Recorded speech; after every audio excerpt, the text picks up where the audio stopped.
Hello everyone, welcome to my new academy channel. आज हम sexual reproduction flowering plant का part 3 करने जा रहे हैं, जिसमें हम पढ़ेंगे pollen pistil interaction, double fertilization, ठीक है, पोस्ट फर्टिलाइजेशन पढ़ेंगे और उसमें जितने भी इवेंट्स आ रहे हैं, जितना भी डिफरेंशिएशन डेवलपमेंट होगा वो सारी चीज़ें पढ़ेंगे। उसके साथ साथ हम लोग एपोमैक्सिस और पॉलीएम्ब्रियोनी कंप्लीट करके उस चैप्टर को द एंड करेंगे। ये सिर्फ एनसीईआरटी शॉर्ट्स नोट है और आपको ये टेलीग्राम पे मेरे मिल जाएगा जितने भी शॉर्ट नोट्स हैं, जो कि बहुत ही ज़्यादा बेनिफिशियल हैं और आप इसको ज़रूर देखिए इस वीडियो को। और जितने भी ज़्यादा आप इसको रिवाइज करेंगे उतना ज़्यादा आपके लिए बेनिफिशियल होगा, ठीक है।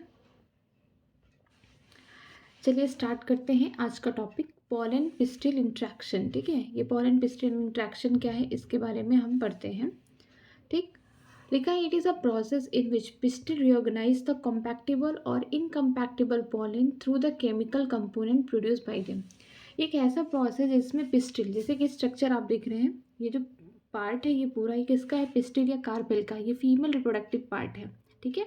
तो इसमें क्या होता है, कॉम्पैक्टिबल का मतलब होता है कि कौन सा पॉलन जो है फ्यूज़न करेगा, मीन्स फर्टिलाइजेशन करेगा, और कौन सा नहीं करेगा, इनकम्पैक्टिबल। क्योंकि प्लांट को तो ये नहीं पता है कि स्पीसीज सेम स्पीसीज का पॉलन ग्रेन है या फिर डिफरेंट स्पीसीज का।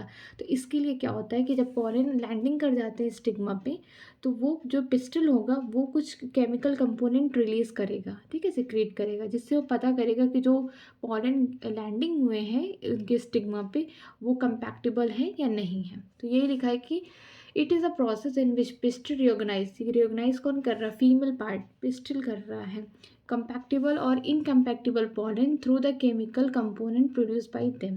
ठीक, सेकेंड पॉइंट ये है, pistil accept the compatible pollen and promote post pollination event. ठीक, पोस्ट पॉलिनेशन इवेंट में यही होगा कि पॉलिनेशन हो गया, अब यहाँ पे जो पॉलन ग्रेन गिरे हैं उनमें क्या आएगा, पॉलन ट्यूब जर्मिनेशन होगा, जो कि इस टाइप से होता हुआ ओवरी में जाके यहाँ पे फिर फर्टिलाइजेशन का प्रोसेस करेगा।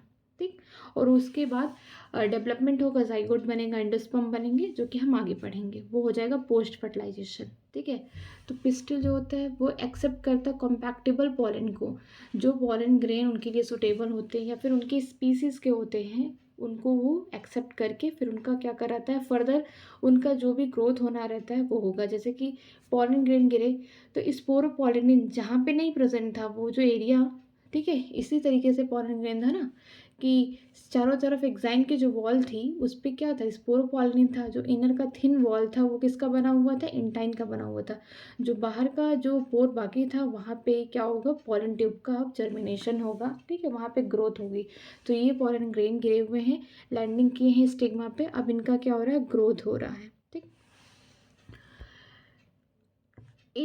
it rejects the incompatible pollen by preventing pollen germination or the pollen tube growth। ठीक है, वो रिजेक्ट किस तरीके से करता है इनकम्पैक्टिबल पॉलन को, by preventing the pollen germination, की पॉलन का जर्मिनेशन नहीं होने नहीं देता है स्टिग्मा पे, या फिर पॉलन ट्यूब जो बन रहा है उन्हें रोक देता है। जैसे कि ये देखिए, इसमें इतने सारे पॉलन यहाँ पे लैंडिंग के स्टिग्मा पे, लेकिन सब नहीं ग्रो कर पा रहे, सबका पॉलन ट्यूब नहीं निकल पा रहा है। ये उसके लिए कॉम्पैक्टिबल था तो इसका पॉलन ट्यूब निकला, ये था तो यहाँ कुछ कम रहा होगा, जैसे इसका इसका, तो इसका क्या हुआ, ग्रोथ रोक दिया, इसके पॉलन ट्यूब का जो ग्रोथ है वहीं पे रोक दिया, स्टार्ट हो रहा होगा तो उसे रोक दिया। और इसके जो बगल के जो ये दो दिख रहे हैं इनमें देखिए कोई भी चेंजेस नहीं आ रहा, कोई ग्रोथ नहीं हो रहा, तो उसमें ये लिखा गया है कि जो पिस्टिल होता है वो रिजेक्ट करता है इनकम्पैक्टिबल पॉलन को by preventing the pollen germination और द पॉलन ट्यूब ग्रोथ। ठीक है, पॉलन जर्मिनेशन को रोकता है या फिर जो पॉलन ट्यूब में अगर ग्रोथ हो रहा है तो उसको रोक देता है। आगे चलते हैं, pollen grain germinate on the stigma to produce the pollen tube through one of the germ pore. ठीक, ये मैंने पहले बता दिया है कि जो एग्जाइम की वॉल थी वो स्पोरोपॉलिनिन की बनी थी, लेकिन एक ऐसी जगह थी जो पोर था वो खाली था, वहाँ से क्या होता है, पॉलन ट्यूब की जर्मिनेशन होती है। तो यही लिखा है, the content of the pollen grain move into the pollen tube. The pollen tube grow through the tissue of stigma, style and reaches the ovary। ठीक है, पॉलन ग्रेन क्या होगा, जर्मिनेट करेगा, कहाँ पे जर्मिनेट करेगा, स्टिग्मा पे जर्मिनेट करेगा, to produce the pollen tube. यहाँ पे जैसे स्ट्रक्चर में देखिए, ये वाला तो स्टिग्मा है, ये स्टाइल है, और ये पार्ट जो होगा वो ओवरी होगा, ये स्टिग्मा, स्टाइल और ओवरी। तो यहाँ पे जो जर्मिनेशन हो रहा है पॉलन ट्यूब का, स्टार्टिंग कहाँ से हो रही है, स्टिग्मा से, फिर ये ग्रोथ करते करते करते करते स्टिग्मा स्टाइल के टिश्यू से गुजरते हुए जाएगा ओवरी के पार्ट में। ठीक है, तो यहाँ पे ये लिखा हुआ है कि जो पॉलन ट्यूब होते हैं, पॉलन ग्रेन जर्मिनेट करते हैं स्टिग्मा पे तो प्रोड्यूस करते हैं pollen tube through one of the germ pore. ठीक है, एक जर्म पोर से। और यहाँ पे लिखा है जो content of the pollen grain move into the pollen tube. जो कंटेंट है पॉलन ग्रेन में, उनमें मेल गैमेट जो प्रेजेंट है वो कहाँ जाएंगे, किसके थ्रू जाएंगे, पॉलन ट्यूब से जाएंगे, वो भी कहाँ, ओवरी में जाएंगे। पॉलन ट्यूब ग्रो करता है tissue of stigma and style and reaches the ovary. Ovary के पास पहुँच जाएंगे पॉलन ट्यूब के थ्रू। ठीक, in plant we shaded the pollen grain at two stage condition, a vegetative and generative cell। ये पहले ही हमने स्टार्टिंग में जब चैप्टर स्टार्ट किया था हमने पहले ही पढ़ लिया है। जब भी दो सेल स्टेज आएगा तो उसमें एक क्या होगा, वेजिटेटिव सेल होगा, एक जनरेटिव। जो वेजिटेटिव सेल होगा ये न्यूट्रिशन प्रोवाइड करेगा, इनका जो न्यूक्लियस होगा बिग होगा, इनका साइटोप्लाज्म जो होता है खाना से भरा होता है। ठीक है, जनरेटिव सेल क्या होते हैं, स्मॉल होते हैं, और ये जो होते हैं ये कहाँ पाए जाते हैं, वेजिटेटिव सेल के साइटोप्लाज्म में पाए जाते हैं। ठीक, इनका जो न्यूक्लियस होता है स्पिंडल फॉर्म का होता है। यही जनरेटिव सेल आगे चल के डिवाइड करके दो मेल गैमेट्स बनाते हैं। ये लिखा आगे, the vegetative cell divide into two male gamete during the pollen tube growth. जब पॉलन ट्यूब का जो ये ग्रोथ हो रहा है यहाँ पे, इसी में क्या होगा, ये कंटेंट तो यहाँ है ना, इस पार्ट में है, तो यहाँ पे क्या होगा कि जो अगर दो सेल स्टेज हैं तो यहाँ पे जो कंटेंट है जनरेटिव सेल वो यहाँ पे डिवाइड करके दो मेल गैमेट बना लेंगे, और यही मेल गैमेट जो जाके अंदर यहाँ पे जो इम्ब्रेसैक है यहाँ पे प्रेजेंट होंगे एग, और यहाँ पे जो टू पोलर न्यूक्लियाई प्रेजेंट है वहाँ पे फ्यूज़न होगा। ठीक है, आगे चलते हैं। In plant in which shaded pollen in three condition. यहाँ पे थ्री सेल कंडीशन हमने पढ़ा था कि 60% एंजियोस्पर्म में क्या होते हैं, टू सेल कंडीशन होते हैं, बाकी 40% जो एंजियोस्पर्म होते हैं उसमें थ्री सेल कंडीशन होते हैं, जिसमें पॉलन कैरी करता है two male gamete from the beginning. वो स्टार्टिंग से, स्टार्टिंग का मतलब ये है कि वो स्टिग्मा से लैंडिंग करने से पहले ही उनके पॉलन ग्रेन के मतलब पॉलन सैक के अंदर ही सब कुछ बन गया होता, उनमें डिवीज़न हो जाता है। वहाँ पे जनरेटिव सेल की जगह आपको दो मेल गैमेट ऑलरेडी प्रेजेंट मिलेंगे। ठीक है, यहाँ पे कुछ आपको बहुत इजीली बताया जाएगा कि पहले क्या होगा, स्टिग्मा पे आएगा पॉलन ग्रेन, यहाँ पे गिरा, अब पॉलन ट्यूब की फॉर्मेशन हुई जो कि स्टिग्मा स्टाइल से होते हुए ओवरी में जाएगा, ओवरी से भी जाएगा कहाँ पे, माइक्रोपाइलर एंड पे जाएगा। ठीक है, वहाँ से फिर ओव्यूल के पास जाएगा, inter one of the synergid, एक सिनर्जिट में जाएगा through filiform, finger like apparatus था ना जो कि सिनर्जिट के सेल्स में प्रेजेंट था, जो गाइड करता था पॉलन ट्यूब को। ठीक है, filiform apparatus guide the entry of the pollen tube. ठीक, जैसा कि पहले क्या होगा, लैंडिंग हुआ, पॉलन ग्रेन आया, ये मान लीजिए स्टिग्मा है। ठीक, ये स्टाइल है और ये ओवरी है, इस तरीके से यहाँ से लैंडिंग हुआ, पॉलन ग्रोथ, यहाँ पे जर्मिनेशन हुआ।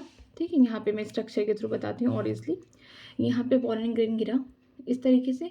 अब इनका क्या होगा, जर्मिनेशन होगा, जो कंपैक्टिबल पॉलन होंगे, ठीक है, उनका जर्मिनेशन हुआ, और जो टू सेल्ड स्टेज अगर पॉलन में है तो उनमें क्या होगा, मेल गैमेट, दो मेल गैमेट्स बन जाएंगे जनरेटिव सेल डिवाइड करके, और बाकी पॉलन ट्यूब का इस तरीके से ग्रोथ होता रहेगा, जो कि स्टाइल से होते हुए स्टिग्मा और स्टाइल से होते हुए ओवरी में जाएगा। ठीक है, जहाँ पे वो फर्टिलाइजेशन वगैरह करेगा, और ओवरी में कौन से एंड पे जाएगा, वो होगा माइक्रोपाइलर एंड पे जाएगा। माइक्रोपाइलर एंड में वो भी जाएगा कहाँ, ओवरी से मिलने के लिए वो सिनर्जिट से जाएगा, सिनर्जिट को फिलीफॉर्म अपरेटस है उसके थ्रू। जैसे कि यहाँ मैं स्ट्रक्चर दिखाती हूँ आपको, ये क्या है, ये सब प्लाज्मा मेम्ब्रेन है, ये लेयर। ठीक है, ये है एक्सेल, तो ये क्या है, सिनर्जिट है। सिनर्जिट का क्या होता है, उसके ऊपर वैक्यूल पाए जाते हैं, लेकिन ये एक्सेल को पहले दिखा दिया गया है इस डायग्राम में, ये पीछे रहता है एक्सेल। ठीक है, ये जो है सिनर्जिट, ये सिनर्जिट में क्या होता है, वैक्यूल जो होते हैं ऊपर होते हैं और सेल नीचे पाए जाते हैं उनमें जो, ठीक है, न्यूक्लियाई है। लेकिन एक्सेल में क्या होता है, बड़ा वैक्यूल होता है और ये नीचे होता है, बल्कि इसका एक न्यूक्लियस जो होता है ऊपर होता है। यहाँ पे क्या होगा, वेजिटेटिव न्यूक्लियस आ रहा है यहाँ पे साथ में। ये क्या है, ये जो स्ट्रक्चर आप देख रहे हैं इसको, ये है पॉलन ट्यूब का स्ट्रक्चर है छोटा सा, जिसमें आपको देखने को मिलेगा दो मेल गैमेट है और वेजिटेटिव न्यूक्लियस है। यहाँ पे वेजिटेटिव न्यूक्लियस आ रहे हैं, और ये कहाँ से जा रहे हैं, फिलीफॉर्म अपरेटस से। ये फिलीफॉर्म अपरेटस कहाँ प्रेजेंट है, सिनर्जिट के सेल में प्रेजेंट है, यही गाइड करता है पॉलन ट्यूब की एंट्री के लिए। ठीक है, ये माइक्रोपाइलर एंड है। ठीक, यहाँ से जाएगा सिनर्जिड के सेल की तरफ इस तरीके से और फिर एक्स जाके फ्यूज़ करेगा। ठीक है, यहाँ पे इसको कहते हैं हम सिंगैमी कह सकते हैं या फर्टिलाइजेशन कह सकते हैं। और दूसरा मेल गैमेट जो ये पोलर न्यूक्लियाई सेंट्रल सेल में जो ये पोलर न्यूक्लियाई है इनसे फ्यूज़न करके ये क्या बनाएगा, पेन बनाएगा। इसको बोलते हैं, ये इंडोस्पर्म आगे चल के फॉर्मेशन करेगा। ठीक है, अभी हम इसके बारे में आगे बात करते हैं। ये स्ट्रक्चर क्लियर हो गया। यहाँ पे entry of the tube into, ये पॉलन ट्यूब की बात की सिनर्जिड में, किस तरीके से सिनर्जिड में एंट्री करेगा। पहला याद रखना है कि जो पॉलन ग्रेन है वो लैंडिंग करेगा स्टिग्मा पे, जो कंपैक्टेबल होंगे, जो आगे चल के उनके लिए जिसका ग्रोथ कराना है कि वो प्लांट के सेम स्पीसीज के हैं या कंपैक्टेबल हैं, इनके लिए जिनकी वाइबिलिटी अभी भी है फर्टिलाइजेशन करने के लिए, उनका ग्रोथ कराएगा। इस तरीके से उनमें पॉलन ट्यूब की फॉर्मेशन होगी जो कि स्टिग्मा, स्टाइल और ओवरी से होते हुए ओव्यूल तक पहुंचने का रास्ता है यहाँ पे। ठीक है, और वो तुरंत ओव्यूल के पास नहीं पहुंचेगा। जैसे कि यहाँ पे पॉलन ट्यूब फॉर्मेशन हुआ, फिर ओवरी में गया, ओवरी माइकोपाइलर एंड पे जाएगा, फिर ओव्यूल के पास जाएगा, inter one of the synergid through filiform apparatus, और फिलीफॉर्म अपरेटस से गाइड करता है entry of the pollen tube sorry. ठीक, यहाँ पे इस तरीके स्ट्रक्चर बना है। जैसे यहाँ पे सिनर्जिड है, यहाँ पे भी सिनर्जिड होगा, दो सिनर्जिड होते हैं एग अपरेटस में, और पीछे क्या होता है एग। लेकिन स्ट्रक्चर को क्लेरिफाई करने के लिए यहाँ पे एक ही सिनर्जिड बनाया गया है और यहाँ पे एक्सेल को दिखाया गया है। सिनर्जिड सेल की खास बात यह है कि उसमें फिलीफॉर्म अपरेटस फिंगर लाइक कुछ आपको प्रोजेक्शन देखने को मिलेंगे, तो जो कि हेल्प करता है क्या कि जो पॉलन ट्यूब आ रहे हैं उनको क्या करता है, वो गाइड कराता है एंट्री करने में। ठीक है, जिसमें ये पॉलन ट्यूब का छोटा सा स्ट्रक्चर है। यहाँ पे 2 मेल गैमेट है और पीछे क्या है, वेजिटेटिव सेल जो कि न्यूट्रिशन प्रोवाइड कर रहा है। ठीक है, ये फिलीफॉर्म अपरेटस जो केवल प्रेजेंट होंगे सिनर्जिड में होंगे, और जिसमें जो होता है यहाँ पे उसका न्यूक्लियाई है, जो वैक्यूल प्रेजेंट होते हैं वो ऊपर प्रेजेंट होते हैं। और एग न्यूक्लियस की बात करते हैं तो एग न्यूक्लियस में क्या होता है, वैक्यूल लार्ज होता है, वो भी नीचे प्रेजेंट होता है, बिलो द एग न्यूक्लियस। ठीक है, ये बहुत खास बात है। यहाँ पे भी वही स्ट्रक्चर है कि किस तरीके से एंट्री कर गया है मेल गैमेट पॉलन ट्यूब के थ्रू सिनर्जिड को पार करते हुए इस तरीके से एक को फ्यूजन कर जाएगा एक न्यूक्लियाई से, और दूसरा कहाँ जाएगा, क्रॉस करते हुए जाएगा पोलर न्यूक्लियाई के पास। Discharge of the male gamete into the synergid and then to the egg and the central cell. ठीक, सेंट्रल सेल में प्रेजेंट है पोलर न्यूक्लियाई और एग से तो फ्यूजन करेगा ही। ठीक है, a plant breeder can manipulate pollen pistil interaction even in incompatible pollination to get desired hybrid। ठीक है, जो प्लांट ब्रीडर होते हैं वो क्या कहते हैं, मैनिपुलेट, चेंज करते रहते हैं। उनको क्या काम करना, उनको कुछ ना कुछ नया ट्राई करना है। ठीक है, वो नेचुरल प्रोसेस पे नहीं बिलीव कर रहे हैं, उन्हें कुछ ना कुछ नया ट्राई करना है, इसीलिए वो क्या करते हैं कि वो चेंज करते हैं। मैनिपुलेट का मतलब होता है चेंजेस लाते हैं पॉलन पिस्टिल इंट्रैक्शन में। इवन इनकम्पैक्टेबल जो पॉलिनेशन हो रहा है, जो प्लांट का जो एकदम रियल वाला स्टिग्मा है वो कंपैक्टेबल वाले को तो एक्सेप्ट करेगा, लेकिन इनकम्पैक्टेबल वाले पॉलन ग्रेन को रिजेक्ट कर देगा। या तो उसका ग्रोथ नहीं होने देगा पॉलन का, या तो पॉलन ट्यूब अगर बन रहा है तो उसको वहीं पर रोक देगा। ठीक है, लेकिन जो प्लांट ब्रीडर होते हैं वो क्या करते हैं, जो इनकम्पैक्टेबल पॉलन ग्रेन है ना उसका भी क्या कराते हैं, कंपैक्टेबल कराते हैं, मीन्स उनका भी फर्टिलाइजेशन कराते हैं, उनसे भी डिज़ायर हाइब्रिड लेते हैं। तो अभी स्टार्ट करते हैं आगे। आर्टिफिशियल हाइब्रिडाइजेशन क्या होता है। ठीक, it is a crop improvement programme in which desire pollen grain are used as pollination. Artificial का मतलब ये लग रहा है कि ये नेचुरल नहीं होगा, इसे आर्टिफिशियली कहीं लैब में कराया जा रहा है, या फिर ये मैन मेड प्रोसेस है, ये नेचुरल नहीं है। ठीक है, हाइब्रिडाइजेशन का मतलब different. It is a crop improvement programme in which desired pollen grain are used for pollination. ठीक है, यहाँ पे पॉलिनेशन के लिए कुछ स्टेप दिए गए हैं।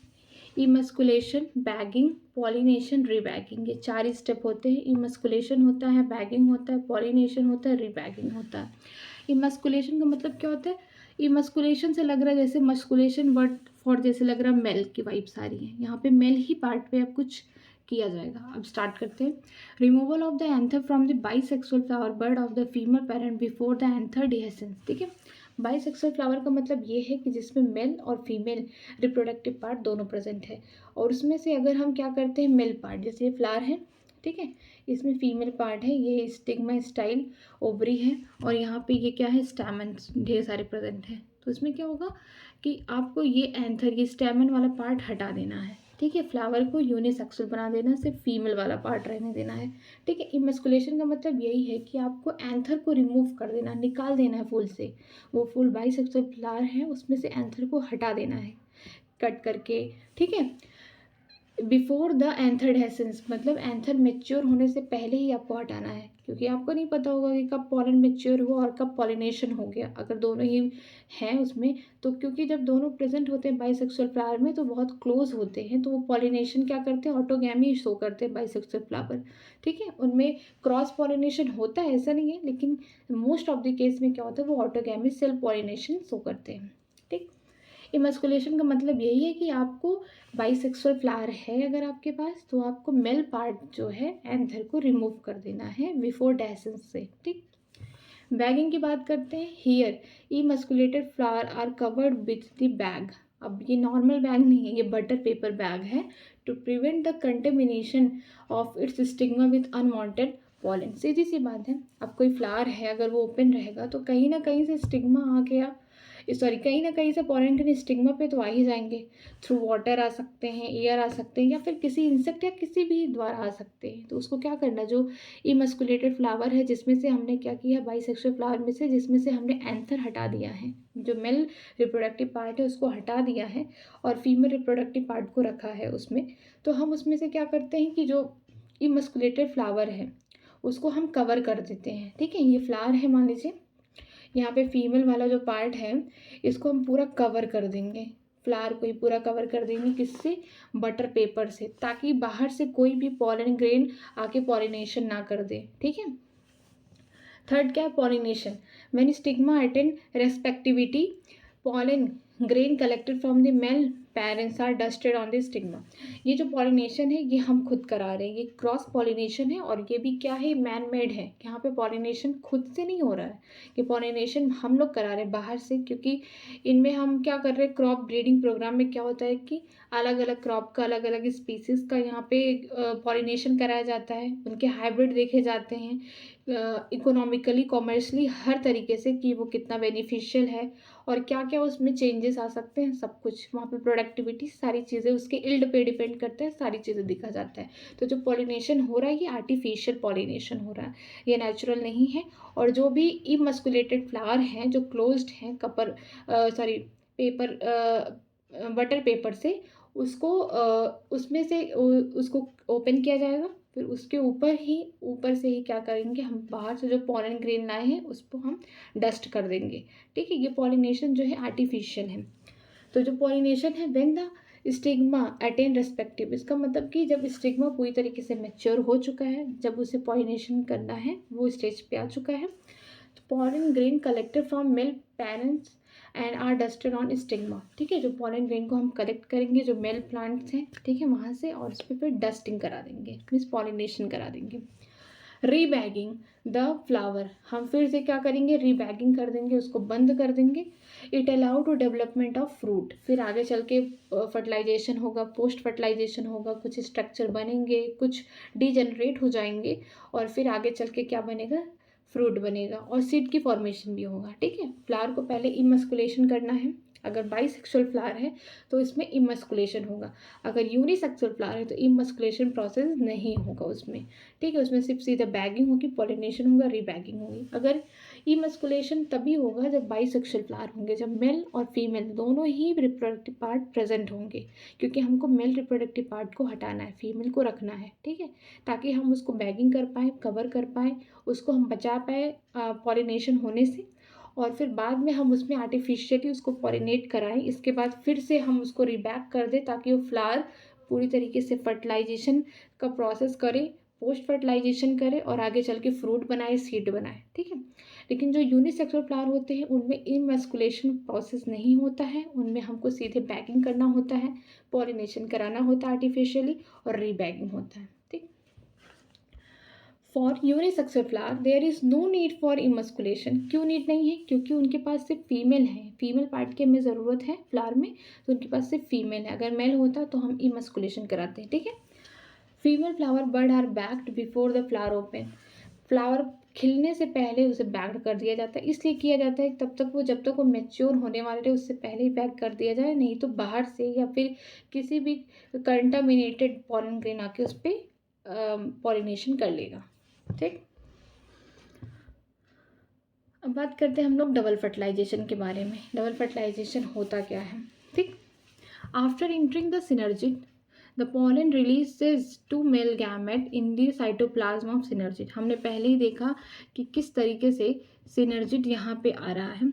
सिनर्जिड में ये पोलन ट्यूब आ रहा है जिसमें से 2 मेल गैमेट निकले और ये कहाँ पे एंट्री करते हैं? फिलीफॉर्म एपरेटस से होते हुए साइटोप्लाज्म ऑफ सिनर्जिड में जाएंगे।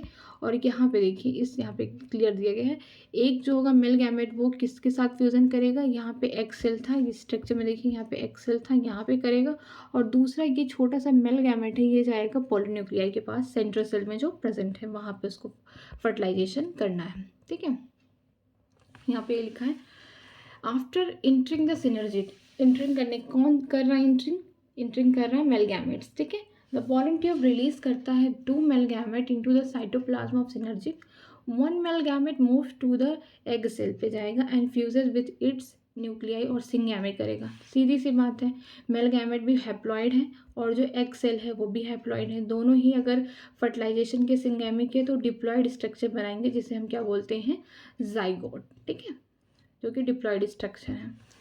यहाँ पे टू फॉर्म जाइगोट, ये जाइगोट बनाएंगे। ठीक है, दूसरा क्या करेगा? Other male gamete move toward the polar nuclei located in the central cell and fuses them to produce a triploid primary endosperm nucleus, PEN. इसको हम पेन कहते हैं, primary endosperm nucleus. It involves fusion of 3 haploid nuclei called triple fusion. ठीक है, बीच में क्या था? Central cell पे यही था कि 2 न्यूक्लियाई थे, पोलर न्यूक्लियाई थे, ये अपने में फ्यूज करके 2n बना देंगे। लेकिन अगर कोई मेल गैमेट जा रहा है n तो ये क्या बनाएंगे? फ्यूजन करके 3n बना लेंगे। ठीक है, 2 न्यूक्लियाई है, एक n और दूसरा n। ठीक, ये अपने में ही खुद से ही फ्यूज़ करके 2n बना लेते हैं। लेकिन जब मेल गैमेट आएगा वो तो हैप्लॉइड n ही है, तो आगे चल के क्या बना देंगे? उनका जो ट्रिपल फ्यूज़न होगा, 3 का फ्यूज़न हो रहा है यहाँ, तो इसे हम ट्रिपल फ्यूज़न कहते हैं। लिखा है कि जो अदर मेल गैमेट है वो मूव करता है पोलर न्यूक्लियाई की तरफ जो कि सेंट्रल सेल में है, वहाँ पे वो फ्यूज़ करता है और बनाता है क्या? ट्रिप्लॉइड पेन को बोलते हैं primary endosperm nucleus, primary endosperm nucleus. ठीक है, as it involve fusion of 3 haploid nuclei and it is called triple fusion, इसीलिए इसे ट्रिपल फ्यूजन कहते हैं। सिंस 2 टाइप ऑफ फ्यूजन आपको देखने को मिल रहा है, 2 टाइप। पहला क्या होगा? एक मेल गैमेट जाएगा तो किसके साथ करेगा? एक सेल के साथ फ्यूजन करेगा, तो क्या? सिंगैमी प्रोसेस होगा और जाइगोट बनाएगा। ठीक है, ये 2n है।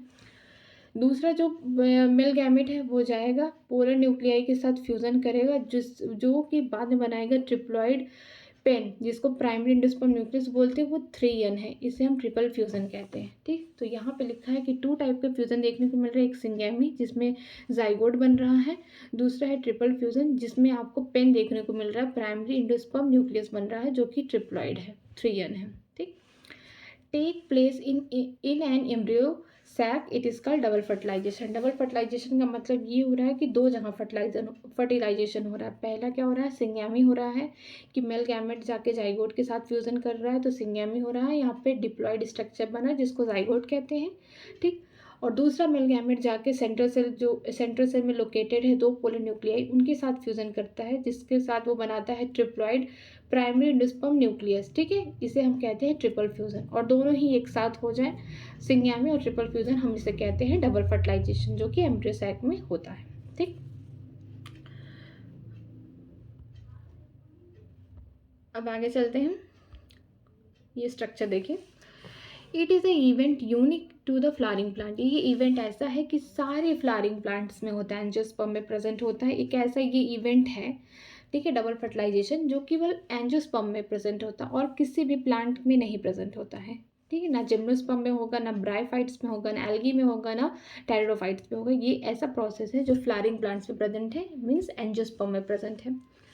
The central cell after triple fusion become the primary endosperm cell. ठीक है, जो सेंट्रल सेल है, बीच वाला जो सेल है, ये स्ट्रक्चर देखिए यहाँ पे ही था ना, तो ये क्या बनेगा? फ्यूजन के बाद, ट्रिपल फ्यूजन के बाद The central cell after the triple fusion became the primary endosperm cell and develop into the endosperm while the zygote develop into embryo. ठीक है, जो सेंट्रल सेल यहाँ पे था जहाँ पे दो पोलिन्यूक्लियाई पहले प्रेजेंट रहते थे, जब उनका ट्रिपल फ्यूजन हो गया वो क्या बन गए, पेन बन गए, प्राइमरी इंडोस्पर्म न्यूक्लियस हो गया। और ये जो सेल है इसे बोलते हैं प्राइमरी इंडोस्पर्म सेल बोलते हैं। ठीक है, ये डी जनरेट हो गया एंटीपोडस, ये चलाइजा एंड के हैं और ये माइक्रोपाइलर एंड पे है। डी जनरेट हो गए सिनर्जिट, सिनर्जिट का कोई काम नहीं था, बस वहाँ पे जो फिलीफॉर्म अपरेटस प्रेजेंट थे सिनर्जिट में, फिंगर लाइक प्रोजेक्शन, वो पॉलन ट्यूब को बस गाइड करते हैं, एंट्री कराते हैं उनका, कहाँ पे कराते हैं, सिनर्जिट के साइटोप्लाज्म में, ताकि एक मेल गैमेट जाके फ्यूज़न कर जाए जाइगोट से और दूसरा मेल गैमेट जाके फ्यूज़न कर जाए दो पोलर न्यूक्लियाई जो कि प्रेजेंट है सेंट्रल सेल में। ठीक है, आफ्टर फर्टिलाइजेशन के बाद क्या होता है कि जो सिनर्जिट होंगे वो भी डीजनरेट हो जाएंगे, ख़त्म हो जाएंगे, और जो एंटीपोडल है वो भी डीजनरेट हो जाएंगे। जाइगोट चेंज, सॉरी, यहाँ पे जो एक सेल में फर्टिलाइजेशन होगा वो जाइगोट में बदल जाएगा आफ्टर फर्टिलाइजेशन, और यहाँ पे जो पोलर न्यूक्लियाई थे वो फर्टिलाइजेशन के बाद क्या बना लेंगे, पेन, जिसको बोलते हैं प्राइमरी इंडोस्पर्म न्यूक्लियस। ठीक है, एंटीपोडल डीजनरेट्स हो गए, सिनर्जिट का काम खत्म हो गया, वो भी डीजनरेट्स हो गए, इनका कोई मतलब नहीं है। यहाँ पे जाइगोट की फॉर्मेशन हो जाएगी और यहाँ पे इंडोस्पर्म की फॉर्मेशन हो जाएगी, और जो बीच का सेल है हम इसको बोलते हैं प्राइमरी इंडोस्पर्म सेल बोलते हैं। ठीक है, अब आगे पढ़ने जा रहे हैं हम लोग पोस्ट फर्टिलाइजेशन। ये पोस्ट फर्टिलाइजेशन क्या होता है, इनके स्ट्रक्चर और इवेंट्स के बारे में। ठीक है, पोस्ट फर्टिलाइजेशन लग रहा है फर्टिलाइजेशन के बाद वाला। अब फर्टिलाइजेशन के बाद क्या होगा, फर्टिलाइजेशन में क्या होगा, वहाँ पे आपको जाइगोट बन गए, ठीक, वहाँ पे एंडोस्पर्म बन गए, फर्टिलाइजेशन हो गया। अब उसके बाद का जो प्रोसेस है जाइगोट एंडोस्पर्म यही सब जो बन रहे हैं ये पोस्ट फर्टिलाइजेशन का पार्ट होगा, कि फर्टिलाइजेशन के बाद क्या क्या डेवलपमेंट होगा, क्या क्या चेंजेस होंगे, क्या क्या डिफ्रेंशिएशन होगा, उसे हम पोस्ट फर्टिलाइजेशन कहते हैं। जैसे कि endosperm and the embryo development. ठीक है, इंडोस्पर्म बन गया और एम्ब्रियो बन गया, तब उसका डेवलपमेंट होगा एम्ब्रियो का। Maturation of ovule into seed. ठीक है, फर्टिलाइजेशन के बाद क्या होगा, ओव्यूल जो प्रेजेंट है वो सीड में बदलेंगे, ओवरी क्या होंगे, फ्रूट में। ये दोनों एक ही साथ होगा, ऐसा नहीं होगा कि पहले फ्रूट बन जाए फिर बाद में ओव्यूल से सीड बने, नहीं, ये दोनों एक साथ होगा। ओवरी क्या होंगे, फ्रूट में बदलेंगे, और ओव्यूल क्या होगा, सीड में बदलेंगे एक साथ। ठीक है, आगे पीछे नहीं होगा। एंडोस्पर्म डेवलपमेंट, अब एंडोस्पर्म का भी किस तरीके से डेवलपमेंट होगा उसको हम लोग पढ़ने जा रहे हैं। Primary endosperm cell divide rapidly to form a triploid endosperm tissue. ठीक है, जो प्राइमरी एंडोस्पर्म सेल हम लोगों ने देखा था, ये जो सेल है ये डिवाइड करेगा और 3n बनाता रहेगा। ठीक है, इस तरीके से वो बदलता रहेगा ट्रिप्लॉइड एंडोस्पर्म टिश्यू में। The endosperm cell are filled with the reserve of food material. जो एंडोस्पर्म सेल है उनमें क्या होगा, खूब खाना भरा होगा, रिजर्व फूड भरे होंगे। ठीक है, they are use for nutrition of developing embryo. ठीक है, एंडोस्पर्म का काम क्या है कि वो खाना स्टोर करते हैं और इनका ये जो न्यूट्रिशन है किसको प्रोवाइड करते हैं, जो एम्ब्रियो बन रहा है, डेवलपमेंट हो रहा है एम्ब्रियो का, उसको देते हैं। ठीक है, in common endosperm development PEN undergo successive nuclear division to give rise a free nuclear या free nuclear endosperm। ठीक है, number of free nuclei varied greatly. यहाँ पे फ्री न्यूक्लियर डिवीजन ऐसे न्यूक्लियर डिवीजन होते हैं जिसमें क्या होता है, सेल 1 से 2 बनेंगे, 2 से 4 बनते जाएंगे, लेकिन इनके ऊपर सेल वॉल नहीं होंगे, इसे कहते हैं फ्री न्यूक्लियर डिवीजन। यहाँ पे सेल क्या होगा, डिवाइड होता रहेगा, उनका न्यूक्लियाई डिवाइड होता रहेगा, न्यूक्लियाई डिवाइड होते हैं एक सेल के अंदर। एक सेल है, ठीक है, सपोज करिए उसके अंदर एक न्यूक्लियाई 1 से 2 बना, 2 से 4, 4 से 8 ऐसे, और इन जो न्यूक्लियाई जो बदल रहे हैं ना, जो मतलब डिवाइड कर रहे हैं, इनके ऊपर कोई सेल वॉल नहीं होगा, इसे हम कहते हैं फ्री न्यूक्लियर डिवीजन। ठीक है, फ्री है, न्यूक्लियाई बस डिवाइड करता जा रहा है, इनके ऊपर कोई भी सेल वॉल नहीं है, कोई भी किसी तरीके की कोई कोटिंग नहीं है, इसीलिए इसको बोलते हैं फ्री न्यूक्लियर डिवीजन। ठीक है, इन कॉमन एंडोस्पर्म डेवलपमेंट। ठीक है, ये एंडोस्पर्म में बहुत कॉमन होता है डेवलपमेंट के दौरान। जो पेन होता है, पेन का मतलब होता है प्राइमरी एंडोस्पर्म न्यूक्लियस। ठीक है, प्राइमरी एंडोस्पर्म का जो न्यूक्लियस बना है 3n, अब इसका क्या होगा, फ्री न्यूक्लियर डिवीजन होगा। Undergo successive nuclear division to give a free nuclei. यहाँ पे free nuclear division, number of free nuclei varied greatly, ये 1000 हो सकते हैं, 100 हो सकते हैं, इनका कोई नंबर नहीं है, वेरिड करते रहते हैं। ठीक, आगे चलते हैं। Endosperm become cellular. एंडोस्पर्म क्या होता है, सेलुलर हो जाता है, means due to the cell wall formation. ठीक, जैसे मान लीजिए ये सेल है, ठीक है। यहाँ पे एम्ब्रियो बन रहा है, माइक्रोपाइलर एंड है, ये चलाइजा एंड सब खत्म। बीच में क्या है, ये इंडोस्पर्म है, ये पूरा एरिया जो है इंडोस्पर्म है। तो इनमें जो इंडोस्पर्म का जो सेल होगा वो फ्री न्यूक्लियर डिवीजन करता रहेगा। यहाँ पे हज़ारों बना लेगा अपना न्यूक्लियाई, ठीक है। फिर बाद में क्या होगा, इंडोस्पर्म के ऊपर क्या होगा, सेल वॉल की फॉर्मेशन होगी, ठीक है। इसीलिए हम बोल रहे हैं कि जो इंडोस्पर्म होगा वो सेलुलर बन जाएगा। कैसे सेलुलर बन जाएगा, due to the cell wall formation की वजह से उसके ऊपर सेल वॉल की फॉर्मेशन हो जाएगी। टिंडर, कोकोनट वाटर, सब ने पिया है नारियल पानी। जो अंदर का पानी होता है is a free nuclear endosperm, ठीक है, made up of 1000 of nuclear. जो हम लोग नारियल का पानी पीते हैं ना, पानी, वो क्या होता है कि वो इंडोस्पर्म जो होता है फ्री न्यूक्लियर डिवीजन किया है पूरी तरीके से, उस पर कोई सेल वॉल नहीं है। हमने कहीं सेल वॉल देखा पानी पीते हुए, कुछ अटका गले में, नहीं ना, हम नॉर्मली पानी की तरह पीते हैं। तो क्या है, वो फ्री न्यूक्लियर इंडोस्पर्म डिवीजन है, ठीक है। वहाँ पे 1000 ऑफ द न्यूक्लियाई डिवाइड किए हैं, कोई सेल वॉल नहीं है। लेकिन जो उसके ऊपर हम लोग देखते हैं ना, नारियल इस तरीके से होता है और हम यहाँ पे खूब अच्छे से सक करके पी रहे हैं। लेकिन यहाँ पे देखेंगे आप साइड साइड में आपको कुछ वाइट वाइट कलर का आपको कुछ कर्नल दिखेगा, वाइट कर्नल, वो सेलुलर इंडोस्पर्म है, ठीक है। नारियल का आप पानी पीजिए तो आप देखिएगा कि जो वाटर है वो फ्री न्यूक्लियर डिवीजन है इंडोस्पर्म का। और लेकिन जो वाइट वाइट उसके चारों तरफ इस तरीके से देखेंगे आप, यहाँ पे जो वाइट वाइट पूरा ये दिखेगा अंदर, वो क्या होगा, वाइट कर्नल है, जो कि सेलुलर इंडोस्पर्म है, ठीक। दो टाइप के इंडोस्पर्म है, एक सेलुलर इंडोस्पर्म है और एक फ्री न्यूक्लियर डिवीजन करके लिक्विड वाला फॉर्म है, उसे हम टेंडर कोकोनट वाटर में देखने को मिल सकता है, ठीक। अब बात करते हैं एम्ब्रियो डेवलपमेंट। एम्ब्रियो का डेवलपमेंट कैसे होता है, ठीक। Embryo divides at micropylar end. पहले ही पता है कि माइक्रोपाइलरेंट में होगा, क्योंकि वहाँ पे ही प्रेजेंट था क्या, एक्स सेल प्रेजेंट था। जब एक्स सेल वहाँ पे फ्यूजन करेगा मिल गैमेट से तो क्या बनेगा, जाइगोट, और जाइगोट से क्या बनता है, एम्ब्रियो बनता है, ठीक है। Embryo develop at the micropylar end of the embryo sac where zygote is situated. हमें पहले से पता था कि इस तरीके से एम्ब्रियो सैक होता है। ये मान लीजिए माइक्रोपाइलरेंट है, ये चलाइजा एंड है, यहाँ पे एंटीपोडल है, इस तरीके से। यहाँ पे क्या होगा, दो सिनर्जिड पाए जाते हैं और ये दो सिनर्जिड के यहाँ पे क्या हो गए, सेल हो गए इस तरीके से। फिलिफ्रॉम अपरेटस हो गया, ये वैक्यूल पाए गए ऊपर, ये होंगे एक्सेल के न्यूक्लियस, उनमें वैक्यूल ऊपर पाया जाता है। दो पोलर न्यूक्लियाई प्रेजेंट है इस तरीके से, और यहाँ पे एंटीपोडल प्रेजेंट है। यहाँ पे क्या होगा, जब इस तरीके से आएगा पोलन ट्यूब, यहाँ से होते हुए जाएगा, एक तो इसका मेल गैमेट फ्यूजन कर जाएगा किससे, एग सेल से, जो कि जाइगोट बनाएगा, और यही जाइगोट आगे चल के एम्ब्रियो में फॉर्मेशन होगा। और दूसरा मेल गैमेट जो है पॉलीन्यूक्लियाई के साथ फ्यूजन करेगा, जो कि इंडोस्पर्म बनाएगा, जो कि हम पहले ही पढ़ चुके हैं। अब हम पढ़ने जा रहे हैं एम्ब्रियो का डेवलपमेंट कैसे होता है। तो ये माइक्रोपाइलरेंट पे सिचुएटेड है, ओके।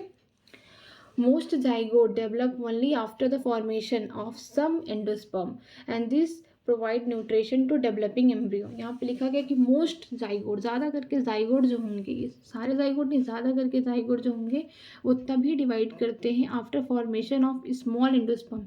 जब थोड़ा इंडोस्पर्म बन जाता है, इसका मतलब कि एम्ब्रियो सैक में पहले जाइगोट का डेवलपमेंट नहीं होता। एम्ब्रियो में सबसे पहले क्या होता है, कुछ यहाँ पे इंडोस्पर्म बन जाते हैं ताकि ये इंडोस्पर्म न्यूट्रिशन प्रोवाइड कर सके डेवलपिंग एम्ब्रियो को, जाइगोट को, okay. Most zygote divides only after the formation of some endosperm. यहाँ पे कुछ जाइगोट जो होते हैं डिवाइड होते हैं तब करते हैं जब कुछ इंडोस्पर्म बन जाता है, क्योंकि ये न्यूट्रिशन प्रोवाइड करता है डेवलपिंग एम्ब्रियो को। आगे चलते हैं।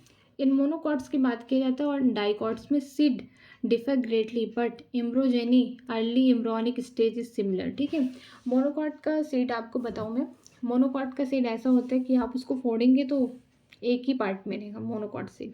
डाइकॉट में क्या होगा, आप चना लीजिए, उसको तोड़िए, दो पार्ट्स में हो जा रहे हैं, तो उसका कॉटिलीडन पे डिसाइड है, ठीक है। मोनोकॉट में एक ही कॉटिलीडन होता है और डाइकॉट्स में दो कॉटिलीडन होते हैं, ये डिफरेंट होते हैं। लेकिन क्या होता है, जो एम्ब्रियोजेनी होता है, स्टार्टिंग में जो एम्ब्रॉनिक डेवलपमेंट होता है वो सिमिलर होता है।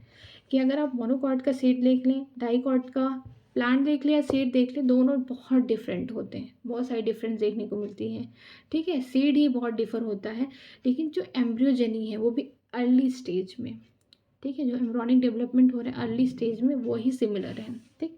पहला क्या होगा, जाइगोट बनेगा फ्यूजन के बाद, फिर प्रो एम्ब्रियो बनेगा, फिर ग्लोब्यूलर बनेगा, फिर हार्ट शेप बनेगा, फिर मैच्योर एम्ब्रियो, ठीक है। पहले आप याद करिए जाइगोट, फिर प्रो एम्ब्रियो पे चलिए, फिर ग्लोबुलर एम्ब्रियो पे, फिर हार्ट शेप एम्ब्रियो पे, फिर मैच्योर एम्ब्रियो पे। मीन्स 1 2 3 4 5, 5 है। पहला जाइगोट होगा, दूसरा क्या होगा, प्रो एम्ब्रियो होगा, तीसरा ग्लोबुलर होगा, ठीक है, चौथा हार्ट शेप होगा, पांचवा मैच्योर होगा। ये हो गया जाइगोट, यहाँ पे डिवीज़न हुआ, ये ग्लोबुलर शेप का बन गया। तो इसका मतलब ये क्या होगा, प्रो एम्ब्रियो होगा ये स्ट्रक्चर, ठीक। फिर इसके बाद क्या होगा, ये हार्ट शेप का जैसे कि स्ट्रक्चर बन रहा है ना यहाँ पे नीचे, ठीक है। ये सस्पेंसर है, यहाँ पे डेवलपमेंट होता हुआ जा रहा है। ये प्रीम्यूल है, ठीक। और यहाँ पे ये मेच्योर एम्ब्रियो है, यहाँ पे ये कॉटिलीडन है, ये डाइकॉट्स का है क्योंकि यहाँ पे एक और दो दो कॉटिलीडन है। ये रेडिकल है। प्रीम्यूल तो ग्रो करके शूट वाला पार्ट बनाएगा, ऊपर का एक्सिस बनाएगा, और रेडिकल जो होगा रूट वाला पार्ट बनाएगा, ठीक। ये था stage in the development in zygote, किसका था, डाइकॉट्स का था। ये जाइगोट हो गया, ये प्रो एम्ब्रियो का स्ट्रक्चर है, ये ग्लोबुलर एम्ब्रियो का स्ट्रक्चर है, ये हार्ट शेप एम्ब्रियो का स्ट्रक्चर है, ठीक है। ये रेडिकल है, ये प्रेम्यूल है, ये मेच्योर है, ये डाइकॉटिलीडन है, मीन्स 1 2 कॉटिलीडन है, ठीक है। तो ये डाइकॉट का स्ट्रक्चर है। अब हम बात करने जा रहे हैं डाइकॉट एम्ब्रियो के बारे में। डाइकॉट एम्ब्रियो में क्या क्या होता है। It is an embryonal axis and 2 cotyledon, ठीक है। उनमें एम्ब्रोनल एक्सिस होगा और क्या होगा, 2 कॉटिलीडन प्रेजेंट होंगे, ठीक है।